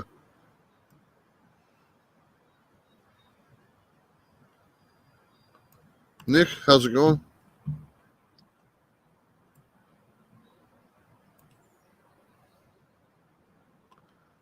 There's Evil's Comics saying Station and Nick. You felt like you were there at the con this weekend.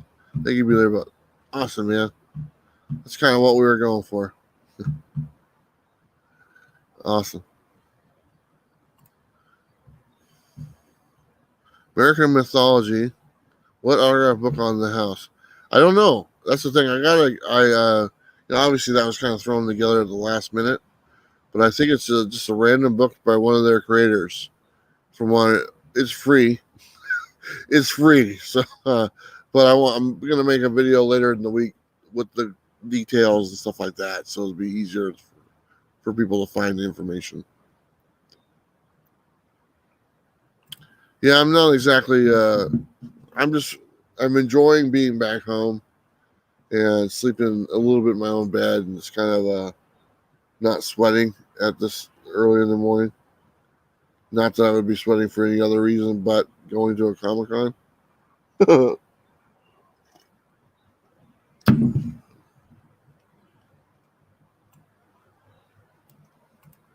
Mark says, "Did you read your?" No, I didn't get a copy of it. I wanted to check it out, and I never got it. That was the Scout book, right? I was supposed to receive the Scout box, the monthly box, and I have not received it.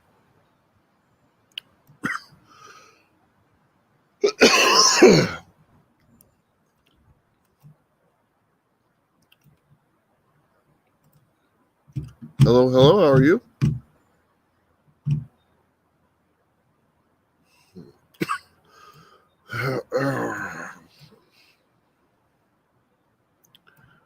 Krusty Bucket. That's right. That's the name of that shop. I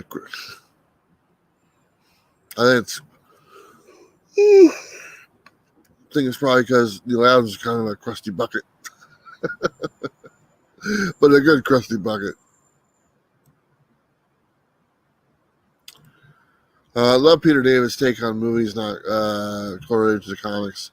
You know, that's actually a take that you'll get quite a bit from older creators that have been around the business for a long time. It's a very common stance on that. As far as the value of a comic, as far as like speculation and stuff. For one, they really don't care about that stuff. To be honest, it's not really on their radar. It doesn't matter. To creators, it doesn't matter what their book is selling for years later. What matters is how many copies of the book did it sell when it was it a popular book that people want to buy it. Whether it's selling for $1,000 now, it doesn't register for them at all, really. So you'll hear that quite a bit.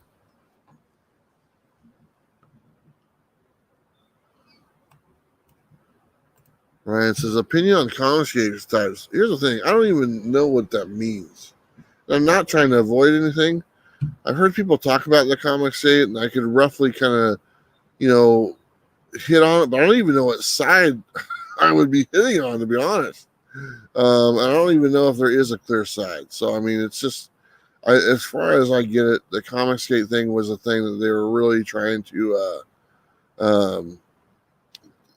talk about a lot years ago when I first got into this, and since then it's not really much of a thing, and I didn't take the time to learn about it then. I'm definitely not going to take the time to do it now, because I don't know, I think I wouldn't even know where to begin. I don't even know where that came from, to be honest. So is that near the Krusty Krab?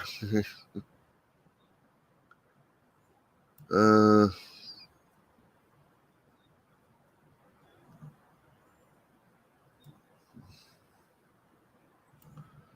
won't like crash my Krusty Bucket.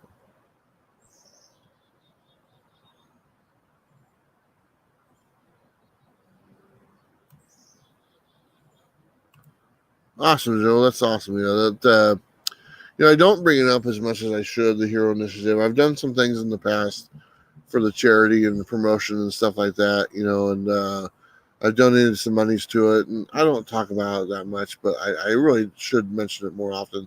And my buddy Colin, who was on the show one of the days, I think it was Saturday. He's the local rep for here in Oregon, and we've talked many times about the Hero Initiative and done some stuff. And but he's far way more dedicated. I mean, he's awesome. He's I can't even fathom the amount of money he's raised for these gentlemen and stuff like that. So he does a really good job, and I've been friends with him for a while, and you know, whatever I can do, I put out there and stuff, and kind of help bring light to the situation. You know, like they were saying, like Peter David needed the assistance for his stroke, which he actually mentioned his stroke. I didn't want to ask him about the thing or whatnot, but anyway, if you can donate anything at all to the Hero Initiative, do it. Or if you know someone who can, do it.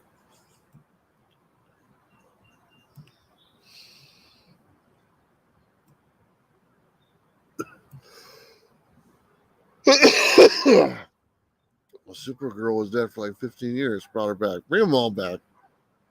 It's like Lost.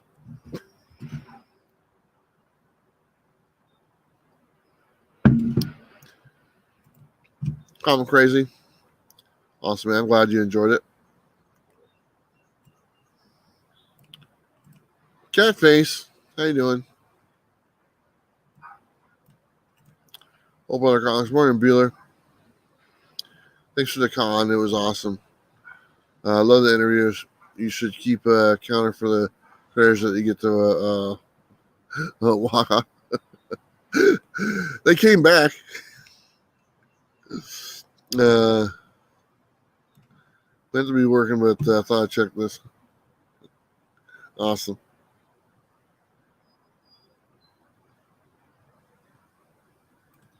It's Monday afternoon here. There you go.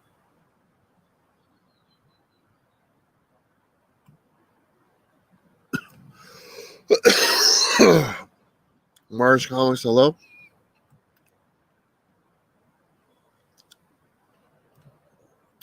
The Rogue Trader, what's up, my friend? Man, I was really hoping to meet you this weekend.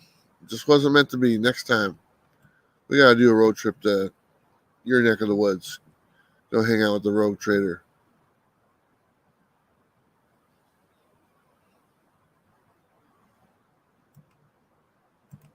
Have a good day at work, Mike. Appreciate you stopping by here.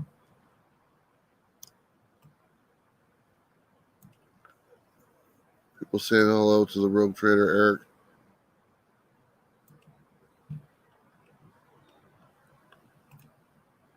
This is a good answer, Beeler. I don't think that anyone ever knows what comic games even is anymore. Yeah. Like I said, it didn't interest me back then, and I was like, I didn't really need to talk about it. I had people like try to get me to like involved, and I was like, I don't even know what you're talking about, because I mean, how am I supposed to know this if I haven't collected comics in the last 25 years? And this is what you're going to confront me with at the very beginning? It's like, no, man, I'm going to go read the Astonishing X-Men instead. You know? Trade Paper Dad, how you doing, my friend? Thank you, sir.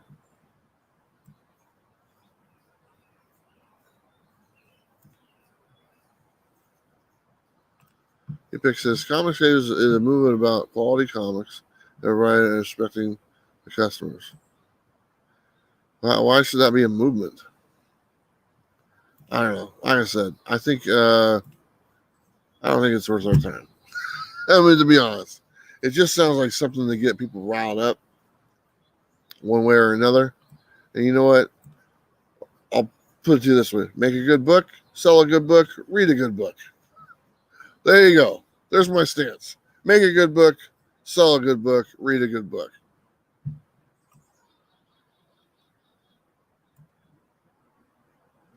So, Bueller, what do you have planned for the day? Nothing.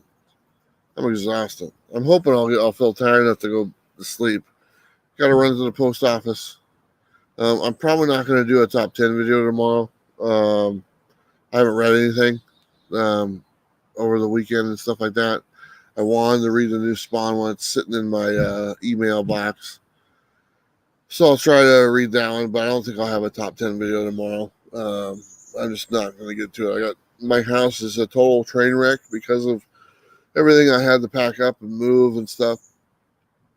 And so I want to at least kind of get back to some normalcy. I gotta look at my emails and take care of that. There's so many messages over the last 4 days, just through Instagram and email, that I was like, oh, I am not cut out to do that type of stuff. I can't stand it, and I will. Like, I remember, like, on like Instagram, it's like, oh yeah, go ahead and tag me, or we'll share this stuff. I'm like, I ain't doing that shit.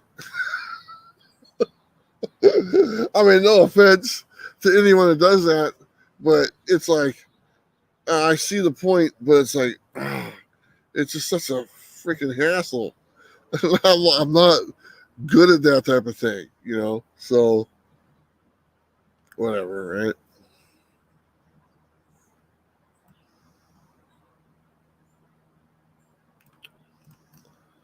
We need to reach out to your rep for Hero Initiative. Our local guy won't even. Oh man, my guy Colin, he will. You give him a call, he'll be at your doorstep. He's awesome.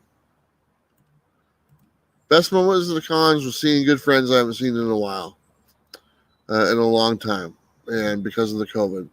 And actually, we have a family reunion coming up next about 2 weeks, and kind of same thing. I haven't seen the family, a lot of that family, for almost 2 years. So it's just like, God, I just can't wait to just see them and hug them, say, I'll miss you. But just stuff like that.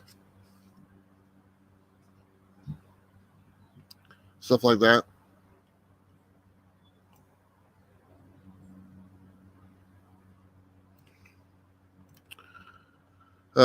Something that you don't know. Something about Moon Knight.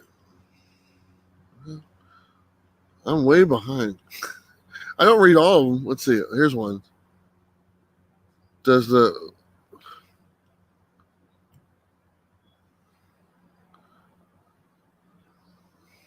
That's not Moon Knight. Nixon again. Does the box come with tags? Sorry, man. I'm moving on. I'm sorry. Uh,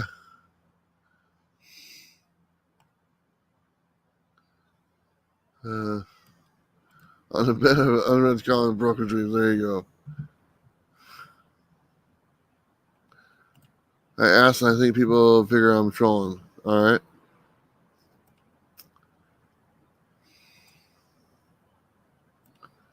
I don't know what it is either. Story of my life right there. Yeah, I had some prints left. And we had like 3 bags of candy, and for some reason, I bought a bag of candy. Bob bought a couple bags. He took them with him, because I turned around and the bags were gone. And but we gave away a bunch of candy. I gave away a bunch of prints as well, but we had quite a few printed up and stuff, so we didn't run out. We didn't run out of any of the prints that we printed ourselves, but we did run out of the ones that were printed by the coffee on or comics on coffee ones, because there's only a handful of those. But we had enough for the ones that we had printed and stuff, and we kept on just reminding people, hey, these are free. Take whatever you want, because that's what they're there for. We weren't selling those or nothing. The only thing I had for sale was I brought like a handful of Bueller boxes that I put aside for that. We brought our exclusives. What we had left, I think Bob had 2 sets of chests that he never gave out to friends and family. I had like 1 set, and then I had a bunch of blowtorch, and I had a couple of the Knock 'em Deads, and I sold those, so that was kind of cool. And but I ended up giving a lot of stuff away. We weren't really there to make money or nothing like that. But we did have some coffee. We gave some of that away too. We sold a few of them. But yeah.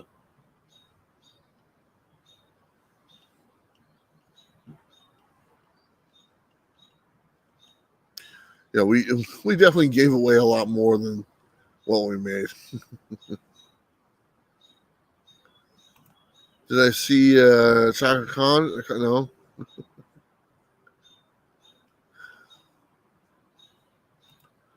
The con was well, Raggy, hello, how are you?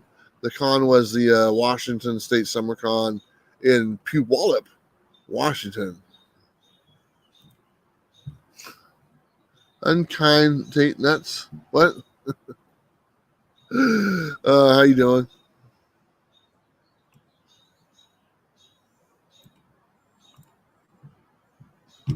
DT Key Comics, another spec question. Will Cates on Hulk have an effect? If any, I don't think so. Normally, that's not really the case. The Mortal Hulk run has seen a lot of ups and downs as far as price goes, and it's a great series. And the reason why that one is increased in value is because it was a really good series. The back half of the run is not as good as the first half of the run. So, like the first, I'd say the first 20 books in that Mortal Hulk run are the ones to have. The ones after that, well, 25 is where the story broke. But yeah, the last 25 are not as great. It's a great series. It's well worth it.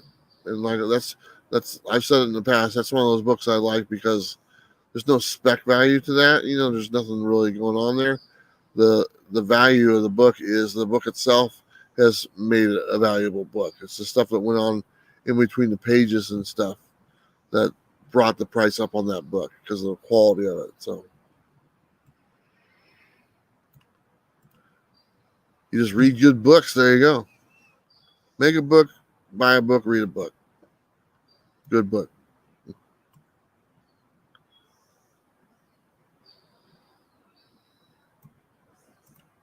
I feel clueless. I feel clueless all the time. Well, you are constipated.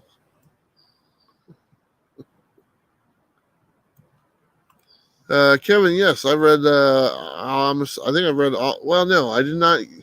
I did not. Did the last issue of the ENIAC came out? I think I missed it. I think I have 1 through 3, and I think there was a 4th. But I've read all the books. Love them. I think they're great. I think they're all fantastic. Um, I just don't like the bullshit that they do on the whole marketing crap and stuff. You know, it's unnecessary for a good product. Perfect example is Boom makes a good product. Okay, they've built their foundation on making good product after good product, and it's risen them throughout the ranks as far as like being a publisher or whatnot. That's the key to success. Make good product. Don't pussyfoot around with all this other nonsense that you don't really need to do. Just make good product and keep putting out good product, and us as consumers will recognize that and we'll buy it. The whole marketing strategy for this, yeah, it's there's a bunch of talking points, but after a while, people get really sick of it. And I have heard from a ton of people like, I'm done. Like, give me a break, you know. Anyway, I've already done my thing on Bad Idea. It's too bad too. It really is. Just the books speak for themselves. Let them do the talking, and the rest of them can do the walking.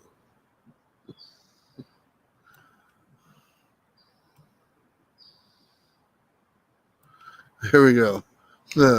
Make a good book, sell a good book, read a good book. Hey, that's a T-shirt.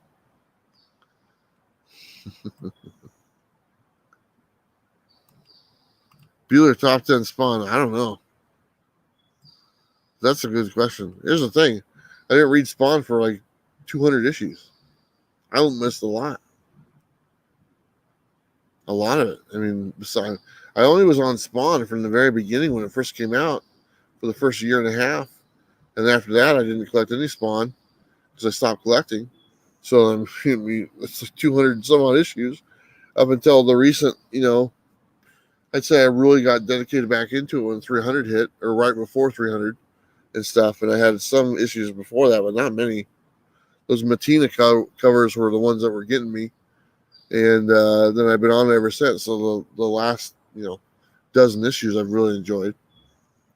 Really looking forward to reading the one later today.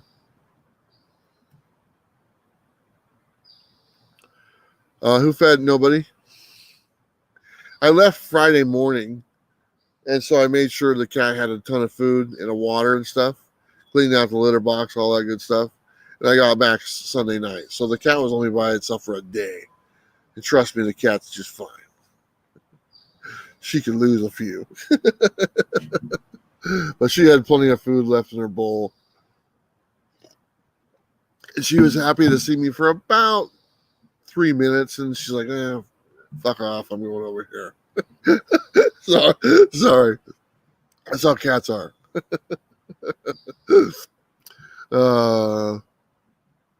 I'm sorry. A little bit of yes, Kingpin, a little bit of a con hangover, not because I don't drink or anything like that, but just a little bit of feeling a little bit of nuts. Coming down from the natural con high, I guess.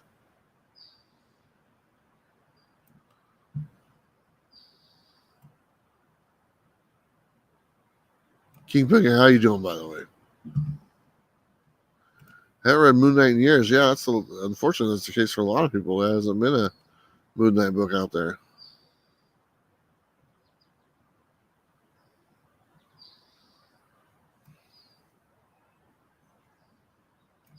If you don't eat your meat, you can't have any pudding.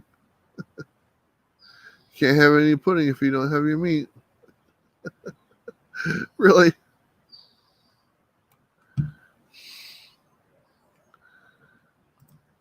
Have to get my day rolling. Great stream. We'll catch up later, and thank you for the comment. You're more than welcome, Roger. Roger, appreciate you watching the shows, my friend. Have a tremendous week. The Steve at CBCS convinced you to get at least. They offered to do it for me for free, and I was like, fine. He offered to have my Moon Knight #1 slabbed. He said once I get it, sign it, they'll take care of it and get it graded and authorized and stuff like that. And honestly, if I were to get my books graded, that's who I'd use, CBCS. And yeah, so I'll go ahead and do that, get it done, I guess.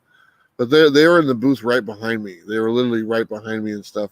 So I actually talked to him a few times during the day and everything. So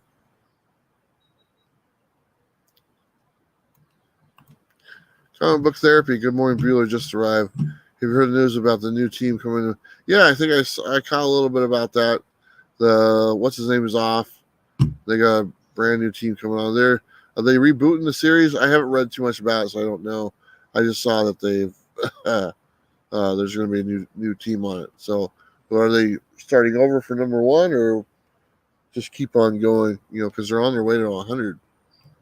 I mean, there's a ways off, but they could get to 100.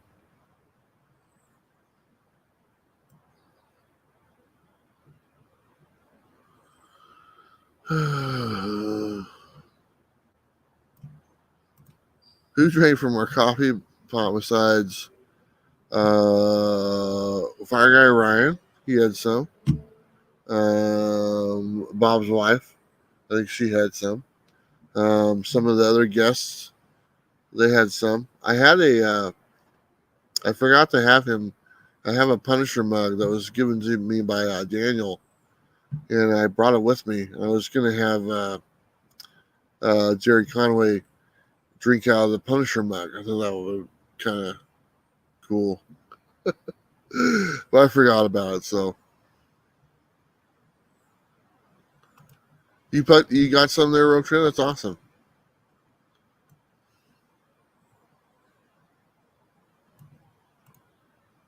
I haven't read it yet. I mean, the art, the cover was putting the story together and stuff is one thing. Making a cover doesn't take as long just to make an exclusive cover. So we haven't been privy to actually see the story yet, from what I've been told. So hopefully we get a advanced copy of the story and stuff.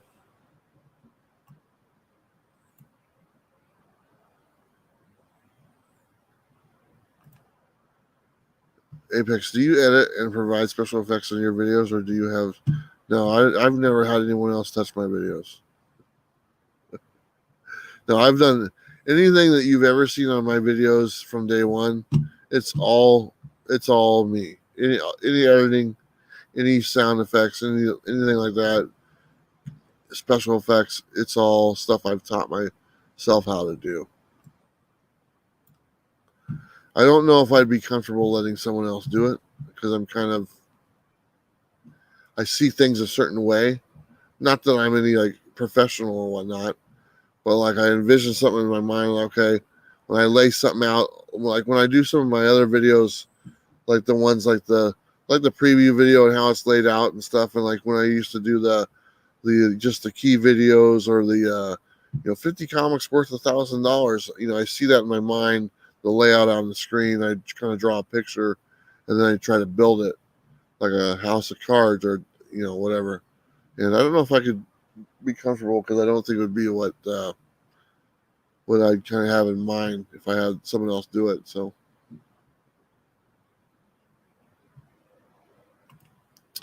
Moon Knight is a little where we're lost. Where you're lost, even if you know yeah, exactly.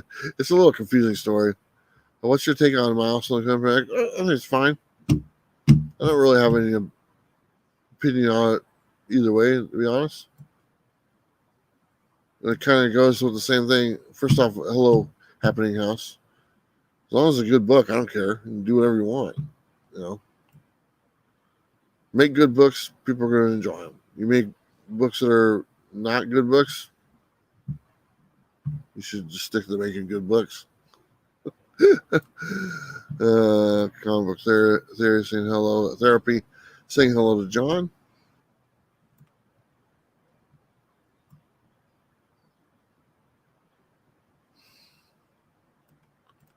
Rag says the new strategy you got to use and that I'm using is list I know for a ridiculous price. Say $500 for a lot. Okay. Those are some selling techniques, buying techniques. Slabs. Adam, hello. More Bueller. Did you get to have any of your books signed at the con? Just besides this one, this is the only one. Actually, this is the only book I bought, which is Dreadstar, the graphic novel, the brand new one. And then we bought signed and remarked by Jim Starlin and Jamie Jameson. So I thought that was pretty cool. And then Kyle signed this for me when he was at the booth. Radiant Black #1. And then the gentleman who writes this one, Kinetic, he signed it in the cover. And then this is my main thing, and I showed this earlier. I got this signed by every one of the creators that was there. So every one of them that was there over the last 3 days, they signed that for me. So thank you to all of them for doing that. I appreciate it. Chris Claremont didn't charge me for his autograph this time. It's like, thank you, Chris.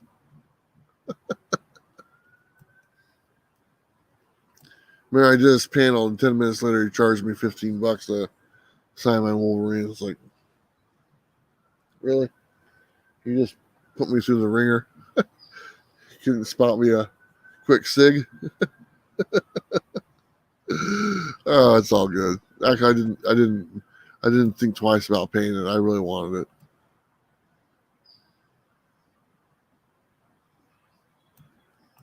Yeah, it is a nice area up there. And Bueller said, "Pussyfoot." I'm like 10 minutes behind. Sorry. ENIAC 4 has not. Okay. So I guess I'm not missing one. Thank you.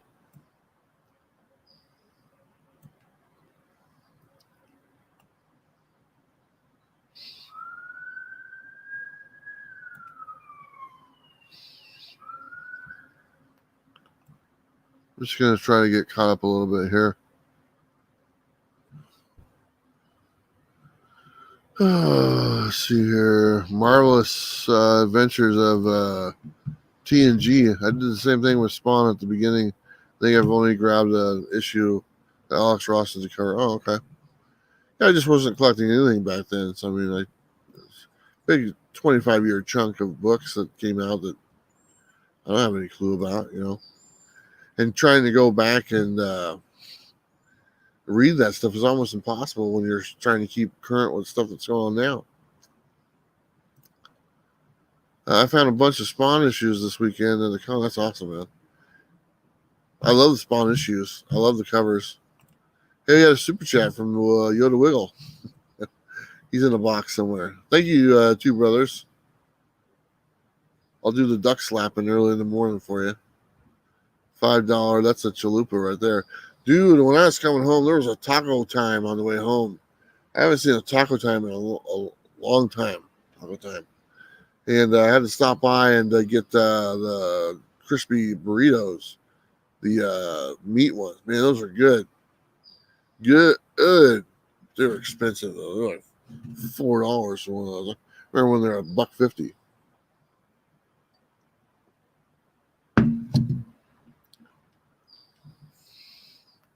I didn't even know Taco Time was still around.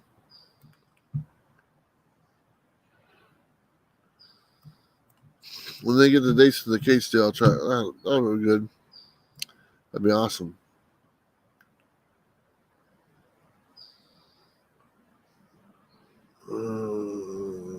Okay. So I'm showing the chalupa.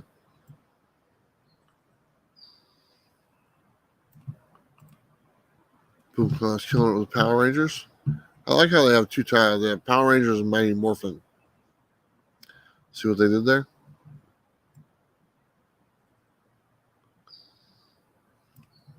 So it says I like CBCS. Yeah, so do I. I mean, I take my opinion with a grain of salt, to be honest, because I have very little experience with either one of them. So I just want to, I'll be honest. Until I have more experience with them, I wouldn't put too much behind my opinion. So.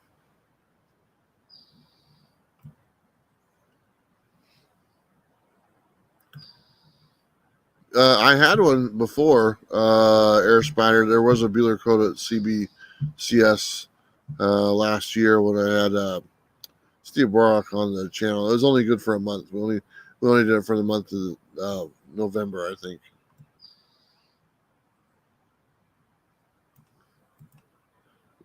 You're probably already gone, but thanks for coming by, Catface.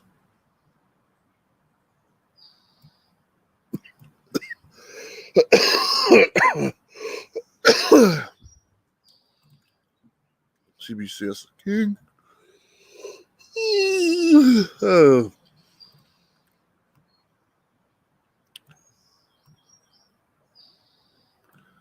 Hey, there's my buddy.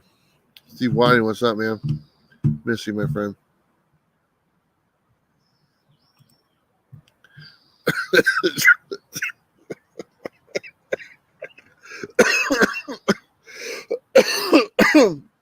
Are you talking about Bob's, Tina?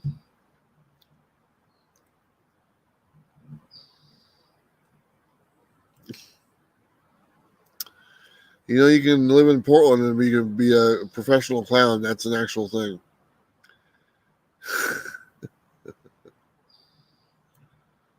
All the ones here, obviously, in the Pacific Northwest. And then New York Comic Con is the big one I plan on going to. So.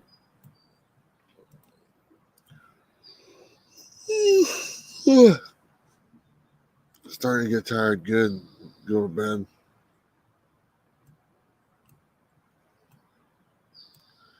It's time for a game. But Davis got for Joe Crawford. Pass.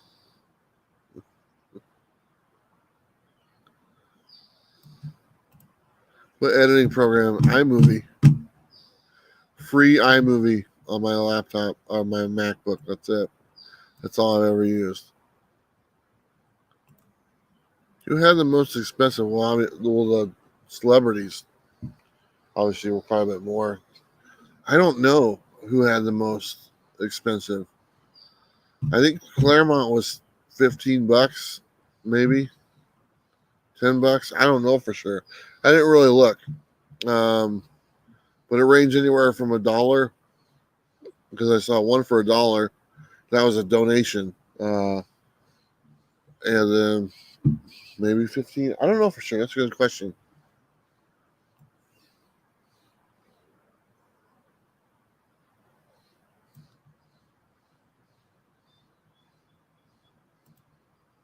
Yeah, it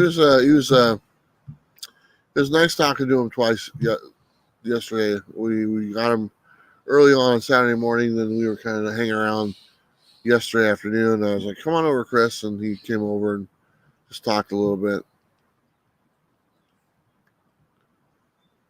It was better than the panel that we did a couple years ago.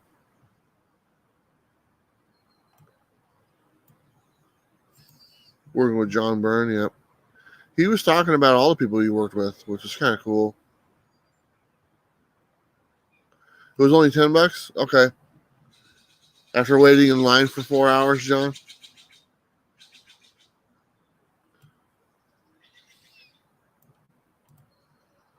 When are you going? When are you getting your comic mobile and traveling the world? We are making a trip to Lexington Con this year. My plan on the traveling starts next year, like the first quarter next year, probably by March. That's kind of what I'd like to do. I mean, in theory, it's hard to just put a date and say that's the time or whatnot. So if I get it around close to that, then I'm good. Maybe it's a month before, maybe it's a month after. Depending on how things wrap up. So.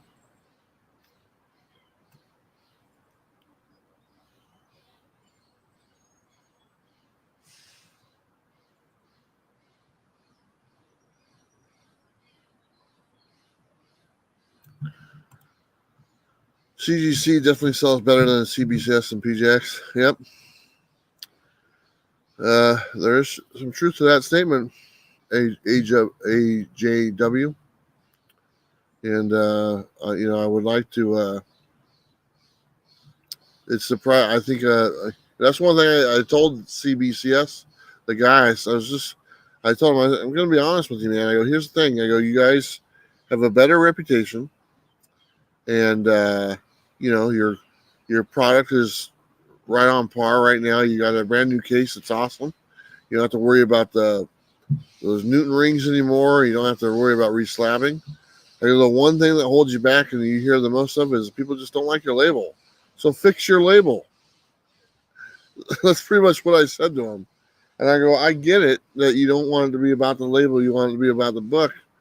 But when you constantly hear your people in the market say, man, if the label was better, I'd feel more comfortable. Fix the damn label. Do something that's going to attract the more customers. And he understood it. He said that they're talking about it, which is, I think that's the thing. Nobody disputes their grading. Their grading is top notch. Their grading is better. On average, their grading a book is more consistent with what it is. Their product is better now. They've changed the case. It's just they just can't get past that label and stuff. That's it.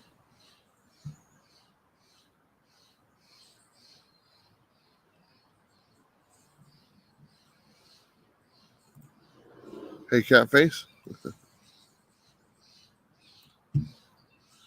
Hey, what's up, Thomas? How you doing, my friend?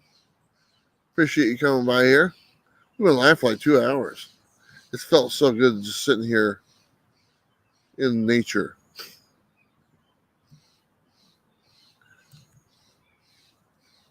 There we go. I didn't even see this. That's what you constantly hear. John, have a good week, my friend. Appreciate you giving me your time.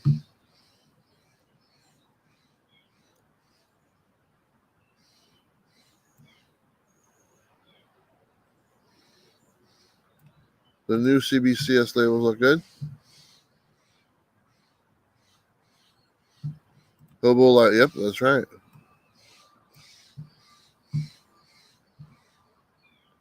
Yeah. You know, I get, like I said, I don't have much experience with either one. I mean, so it's like, you know, I've talked about this a little bit in the past, but it's like people have their own experience with both companies, so they're going to go with what they prefer. I haven't used either. I haven't used any of them. And so, should you listen to me? No. You know, take it from advice that people have used it. You know, if you've used all three, which one did you like better? Ask that guy.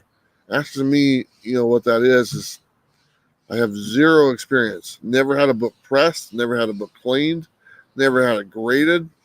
Don't even know what to do. Wouldn't even know where to start, to be totally honest.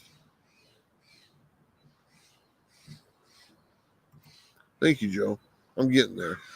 But I like hanging out with you guys. Apex, take care. Have a good one.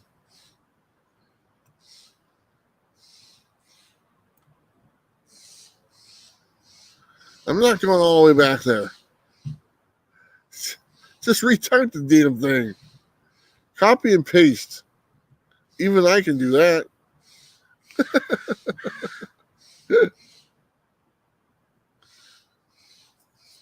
Coffee needs more. Yeah, my coffee is pretty cold right now.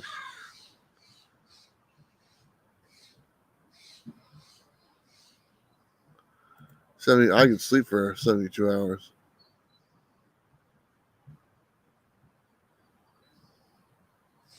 I think I'm caught up here.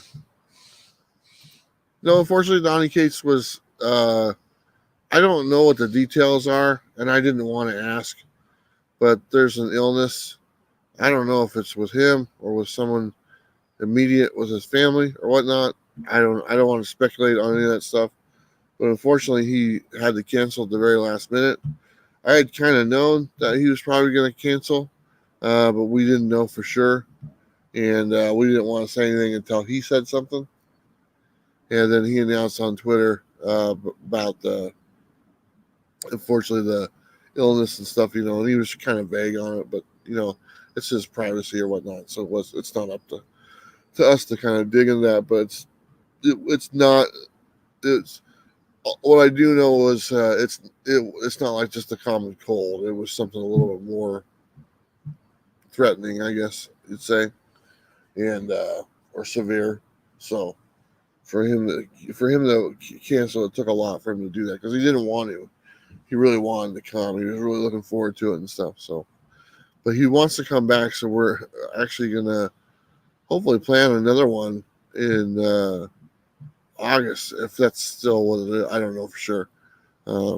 If they can even get the that's it seems like it's a pretty quick turnaround time when I think about it to get the venue back, but I don't know how it works there. So, but yeah, unfortunately I missed out. But I do have a Donnie Cates interview on my channel because I've known Donnie Cates for a couple of years. So if you type in Donnie Cates interview Comics with Bueller, you'll find it.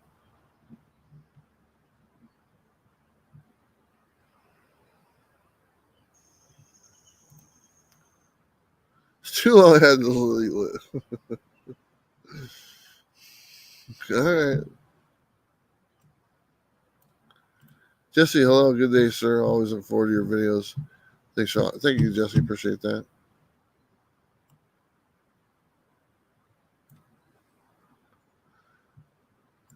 Road Trace says I'm doing media for Wasatch Comic Con. I'll reach out. It would be awesome to have you come hang. Yeah, I'd love to.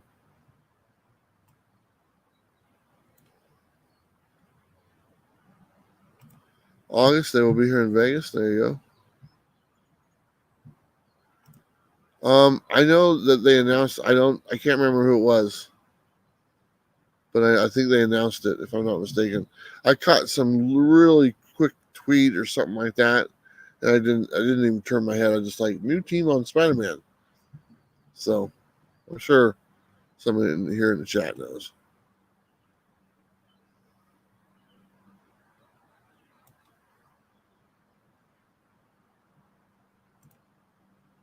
Let's see. Suggestion: set up some pre-order 9/8 witnessing sure CBCS Moon Knight #1. That's the problem we're running into. As far as, because I know a lot of people ask for me to sign a book or whatnot, and obviously Bird City and we're not located in the same area, and since they're the ones handling the distribution, how do we, if people want me to sign it or whatnot? So I'm assuming that you'd have to mail it to me or whatever, or some, if you really wanted that to happen or something. I don't know. We talked about that. I said I don't really know what to say, to be honest. So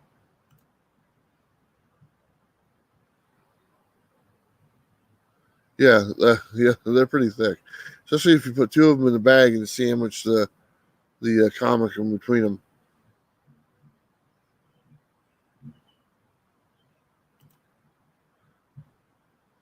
Stoutman, what's up? Says, wow, hope you had a blast.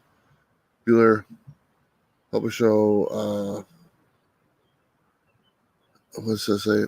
Hope you had a blast, Bueller. Hope you use all your autographs. Us all your autographs. I'll show it again. I don't mind showing this. Look at that. That's every creator. And then this is all the fans of the show that stopped by that I remembered Bob was having them sign it too. So a bunch of fans and people who watch the show.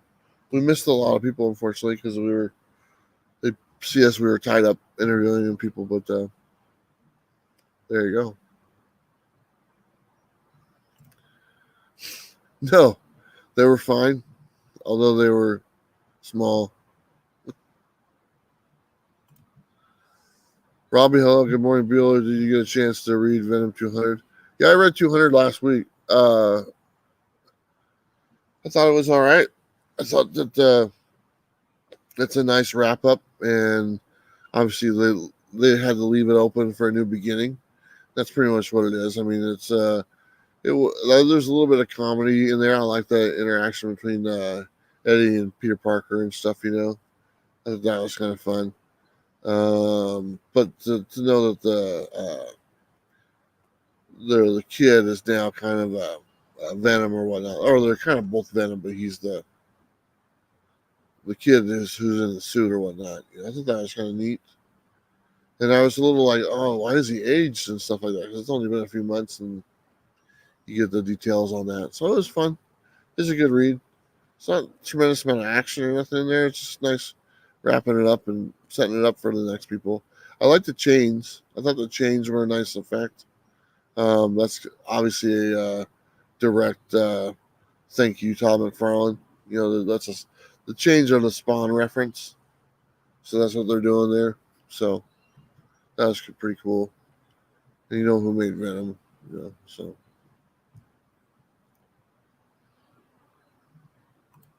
Yeah, thanks, man. I like that thing too. So I'm gonna on the top. I'm gonna do a little Washington State Summer Con 2021 and have it framed.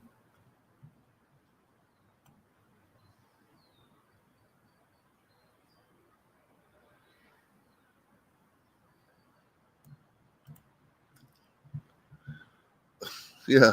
Okay.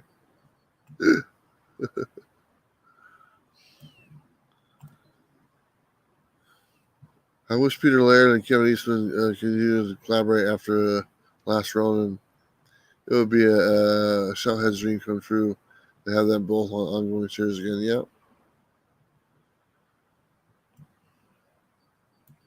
Eastman was one of the guys that was supposed to be at the con last year. That would have been nice to meet him.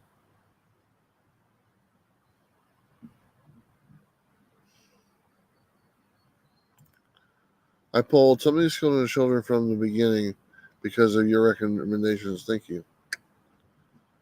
You're very welcome, Trade Paper Dad. That book's worth a lot of money there. Hell, Bob just sold, because I gave him a copy of because I had some extra copies of #1. And I gave him the Frizzen variant, I think, or something like that. And I think he sold that for like $500-600. I had like 6 copies of number 1. I had like 6. It's funny because a bunch of them went out in Bueller boxes at the time, and I only ended up with 1 left. I think I sold one. This is way back when they were like $20, and I kept the one that was autographed, and the rest went out. I think I had multiple ones autographed, and I gave them away as prizes or something.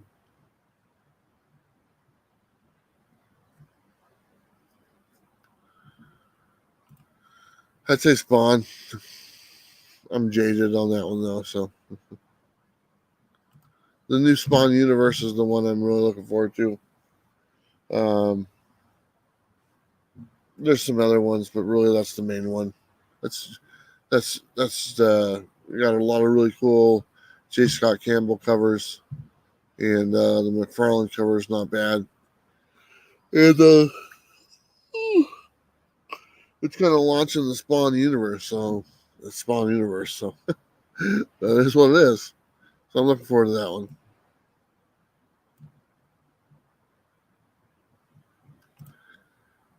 Yeah.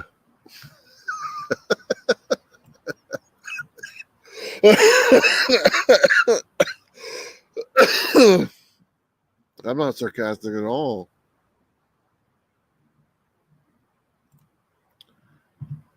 Have a good one, Rogue Trader. Appreciate you stopping by. I don't think I do either, Joe. I think I'm missing like 5 and like 8. I don't know why. I think I was just reading them digitally and I forgot to pick it up. So I think I'm missing 2.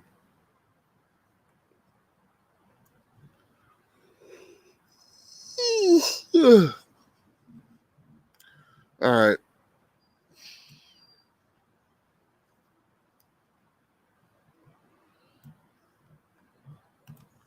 Wouldn't mind going to Cleveland. I got some friends out there. Going to Cleveland, making more friends, meeting old friends, and going and doing comics and coffee. Sounds like a plan. Yeah, so you're burnt out, yeah. But I wanted to jump on here just to relax. This is relaxing to me right now. All right, everyone. I think I'm all caught up. This last one is Or Ice Cream Man. Ice cream. There you go. Thanks everyone so much for watching over the weekend and really making it a really fun experience. The con was really happy with the response. A few thousand people watch the stream every time and stuff, and they get their name out there and just having access to all the creators. I mean, any creator we wanted, we were like, yep, just let them know, and that they've already been aware. They've already been told. It's like, hey, he's the guy to talk to and stuff. So that worked out really well, and they all enjoyed it and stuff. And some of the guys don't like doing interviews and everything, but as long as they know that they're in a comfortable environment or whatnot, then they're all for it. So anyway, had a great time. Like I said, probably no top 10 video tomorrow. I'm just way behind on reading those books and getting up and going. I got to get caught up on a bunch of stuff. Hey, thank you for pointing that out. Yeah, our buddy Bob got up to 2,000 subscribers, which is just fantastic. I want to do something special for the 20,000. I have a giveaway or whatnot, but we hit 20,000 last week. And I would have done something earlier, but obviously you guys know I've been busy. But 20,000 subscribers on this channel.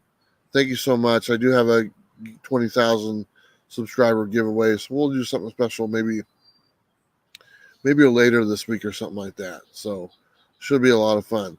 Next weekend, Bob is out of town, so Jennifer from Comics Will Break Your Heart is going to come over and film the coffee video. She's going to sub for Bob, and so I'm really looking forward to having her over and picking her brain a little bit. We're going to be talking about independent books, and that's kind of her wheelhouse. So very excited to have her over and have her as a guest on the show.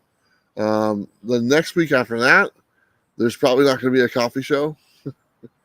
So it's going to be, we'll have something else, but it's my family reunion that weekend and the 4th of July weekend. So I'm going to be hanging out with my family, my kids and my dad and my brothers and sisters that weekend. So you guys are all on your own. It's 4th of July weekend. You don't want to sit there and watch YouTube stuff anyway, right? You want to go blow shit up. So that's what it's all about, right? That's not what it's all about. Independence Day. There you go. But anyway, thank you so much, everyone. Seriously, it was just a blast weekend. Looking forward to doing more in the future. Looking forward to having Jen on next week, and then having a week off after that. So, all right, everyone. Appreciate your time. I will see you on Wednesday on the preview video. So make sure you watch that. I think we'll announce the giveaway winner for. I think we have a giveaway on that one. Yeah. So we're giving away some more books. All right, everyone. Have a great week. Be kind. Stay cool. I'm out of here. Later.